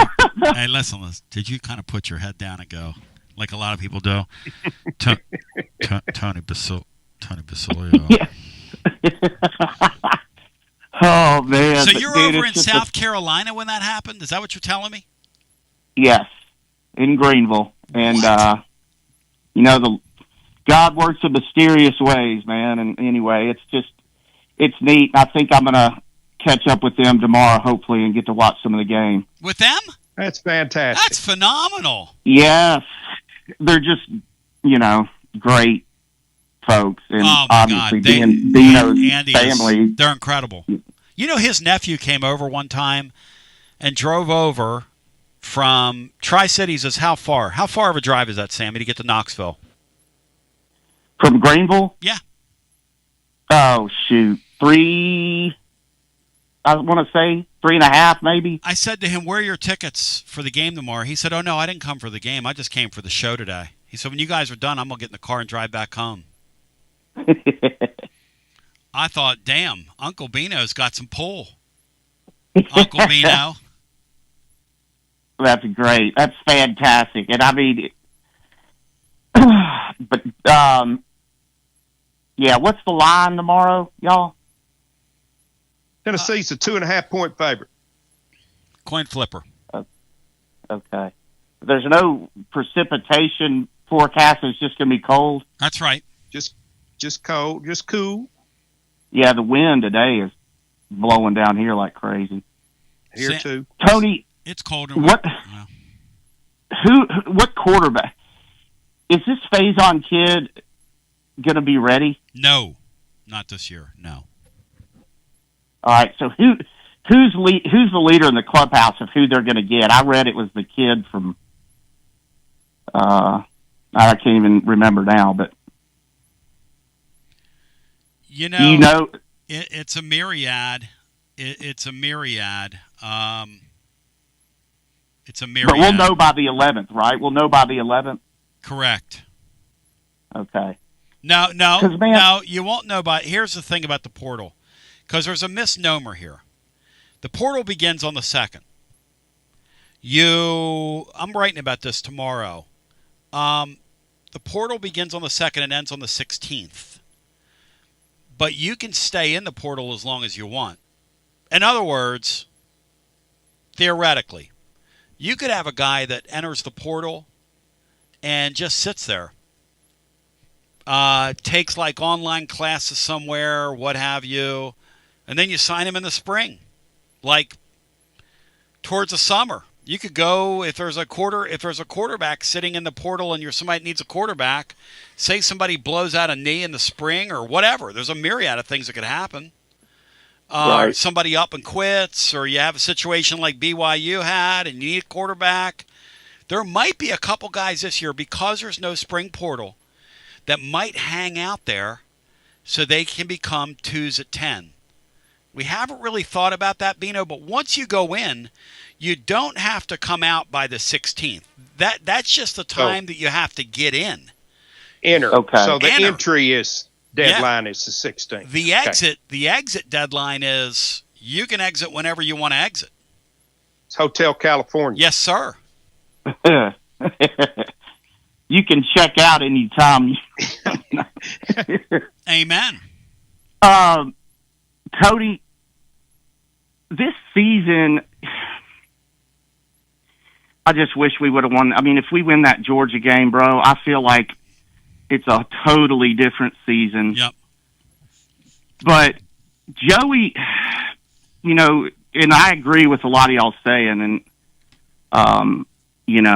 he was really good. But I feel we need, and his offense needs, somebody that's going to run the damn ball. I swear to you, there were so many times this year where I'm like, dude, if you keep that ball on that read option and you run, like, the kid was wide open, bro, and he would just hand it off, and I'm like, dude, run the damn ball. And I hope they get somebody in there that, that's going to run it around a little bit more. I don't know, man. That kid at NC State looked pretty good to me. And I don't know, all these games have been kind of crap, but did you watch the Engineers versus the Christians versus the Engineers, the Mormons versus? Now, that was a game. Hell yeah, that was a game. They were hitting. That was a game. They were hitting, and that damn punter punted one. The kid almost took it back, and then the punter come up and to hit him, and I mean, that kid just steamrolled him. Sammy, you asked about quarterbacks. Here's the stuff I have. The Levitt market is still moving slower than expected. He's a kid from Arizona State. He's a guy that can run. When I look at the the guys Tennessee could get that are kind of in their price range. Look, in a perfect world, they get Sorsby, who's really more of a runaround guy than a thrower, but he can do a little bit of everything. Texas Tech has decided that they're going to bless him to the tune of $4.5 million a year. They're like setting the market. We're not going to pay $4.5 million for a quarterback. I mean, we're just not going to do it. People say, well, they paid $4 million for Nate Ament. Look, putting a basketball roster together and how expensive this portal's going to be in football, and you don't have an endless supply of money, I just don't see Tennessee spending like that. Now, maybe Sorsby, who said at the Big 12, what league are they in, guys? Big 12, right? Yes. Yes. Cincinnati. He said at their press availability last year, he said, Neyland Stadium's the one place I've always wanted to play, and his parents moved here, and, if you want to put two and two together, maybe he gives the Vols a hometown discount. I just personally have trouble seeing Tennessee going to the $4.5 to $5 million threshold and getting in a bidding war with Texas Tech for a guy that's a pretty good college quarterback. I mean, he's not like a knockout guy, but if they end up spending that kind of money, you're talking about $7 million invested in 3 quarterbacks in 2026. It makes very little sense. So the other guys in Tennessee's price range, besides Leavitt, and Oregon is thinking about jumping in on him, are Hoover and Rocco Beck. Now, Hoover wants to go to Indiana, where he, I believe, either signed with or was committed to out of high school, and then he ended up down there at Texas, and now obviously Indiana's red hot. But Indiana also has the younger brother of your Heisman Trophy winner that's on their radar as well, so who knows. And Beck is in the mix and in the hunt as a guy that's a possibility for the Vols. The Prebula guy and Beck are both in play at Penn State. But Penn State also likes the Grunkenmeyer kid, who was, pretty impressive in their bowl game. I mean, they didn't do a lot in terms of, what's the term I'm looking for? Score a ton of points, but he was okay in the game. And Penn State liked him at the end of the year. So, there's a thought that maybe Tennessee gives GMAC some run in this bowl game. And we were talking about it a couple hours ago, or maybe they don't, because Joey Aguilar is chasing Peyton Manning. And what do you owe more to? This guy that saved your season, that kind of sort of rescued the year and let him go and get that record if it's in play, or getting a look at the future and putting a kid in a game and letting him play and seeing if you have something there. I don't know, man. What do you think? I mean, I think you play the young guy.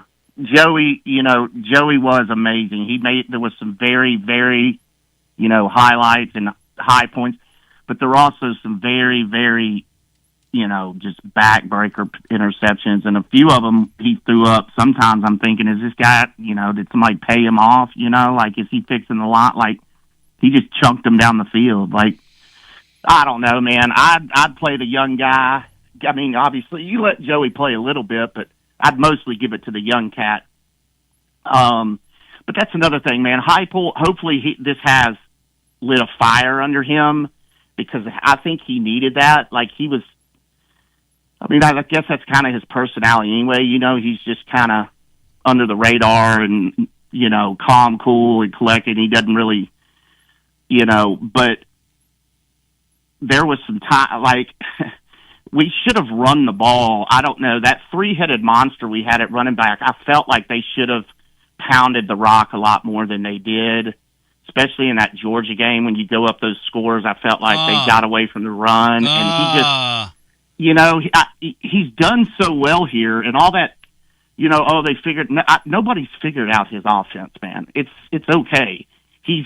But he got a little cute, I think, and got, complete or lazy, whatever you want to call it, and would just throw the ball down the field. It's like, man, let's bury this team and just run them into the ground. And he let teams hang around and then, lose them. But so hopefully that's the case, because, man, there there is no excuse for that last game of the season. You cannot.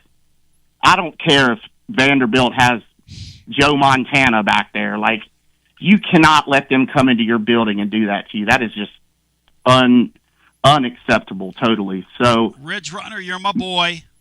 Love you, brother. Hopefully the basketball team can get it together. Yep. They got play to win, man.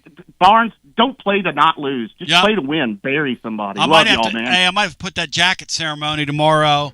Might have to film that thing right on YouTube with Bino tomorrow. Hey, guys, it's been a lot of fun. We're in the overtime segment. Bino, we're now in the overtime to the overtime. Do you have a thought on that? Like I told you before, Tony, now not only am I not getting paid, you aren't either, so I don't understand a bit of it. So Smokey Vol 98 is saying Penn State's hiring D'Anton Lynn. Has that been confirmed? I got to look at that. But we're blogging on Poindexter in the morning and what Tennessee would get in him if they got him. Let me tell you something. That's a dynamic recruiter with a really bright future, a future head coach who has been a rising star. D'Anton Lynn returns to Penn State where he played like 08 to 012, something of that repute. He's a very good defensive coordinator, by the way.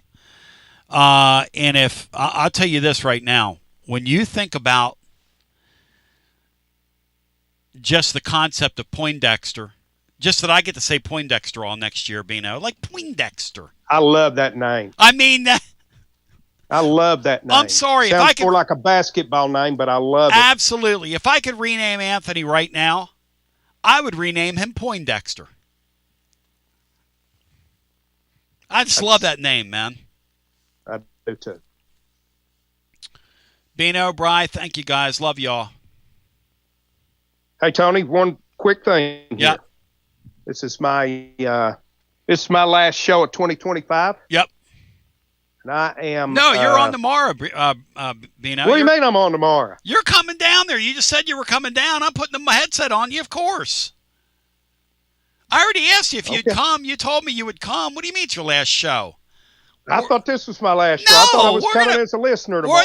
We're going to break it down scientifically tomorrow. Are you kidding? Well, dang, if I'd known that, I'd jumped off there at 1:15.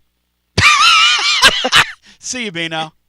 Bri, thank you. We love you. We appreciate you. Love you. Love your show. We end today with a full bank of calls and several thousand people listening. Hey, listen, I appreciate you being there. But man's got to do what a man's got to do. And right now, this man's got to do something else. And I don't want to tell you what I got to do, but I got to do it. Because when you got to do it, you got to do it, if you know what I mean. Appreciate you. Peace. We'll see you tomorrow. It's going to be unbelievable, Andy. We'll have some great stuff for you on the blog of Record. And until we meet again, for all those behind the scenes, my name is Basilio. I wish you the best. I want to thank Bino. I want to thank Brian Hartman. I want to thank everybody that participated today in the form of a clap in your hands. We love you. GBO. Take the vote. And let's see here. Thank you to everybody involved. It was a lot of fun. I hope it meant to you what it meant to us, because it really meant a lot to us. And let's see here. Get out there. Hey, get out there and enjoy that 20-degree day that we have. And let me know tomorrow how it was, because me, there's a reason that, I live in God's country. But I wouldn't be standing out there in Times Square to watch it. You talk about the epitome of sheepdom. That's the epitome of sheepdom. So we've got a lot to get into today. Very little time to get there. How about that, people? We start in progress. And we have a lot to discuss today on the program. And I mean a lot to discuss. This is one of the busiest weeks of the year for the college football fan everywhere. This is one of the busiest times, busiest weeks, most pivotal weeks. Anywhere, anytime, anyhow, anywho, let's go. Say it, know it, love it, and write it down. Let's go. First of all, you've got The playoff is going to be paired from 8 to 4. It's pretty great. These matchups here are what it's all about. These matchups here, ladies and germs, boys and girls, children of all ages, are what it's all about. Secondly, the second date I want to point you to, so that's January 1. The second date I want to point you to is January 2. It's when the portal opens. And I'm telling you right now, I don't know that we've ever seen anything like what we're about to witness. It is going to be wild, here, there, and everywhere. The third date I want to point you to, and I'll be blogging on all this tomorrow because I was compiling this as a prelude to today's program. The third date I want to point you to is January 23rd. That's the deadline to decide what we're going to do with the playoff after next season. And it is about the playoffs. And Bino, Jeff, I want to shout you out, man. Sauce Gardner went 1-7 in his first 8 games and 1-7 in his next 8 games. And I don't know how you all did that, Bino, but as my man Philip Fulmer likes to say, cadoos. Cadoos to you and yours, Bino. How you all did that, Bino, but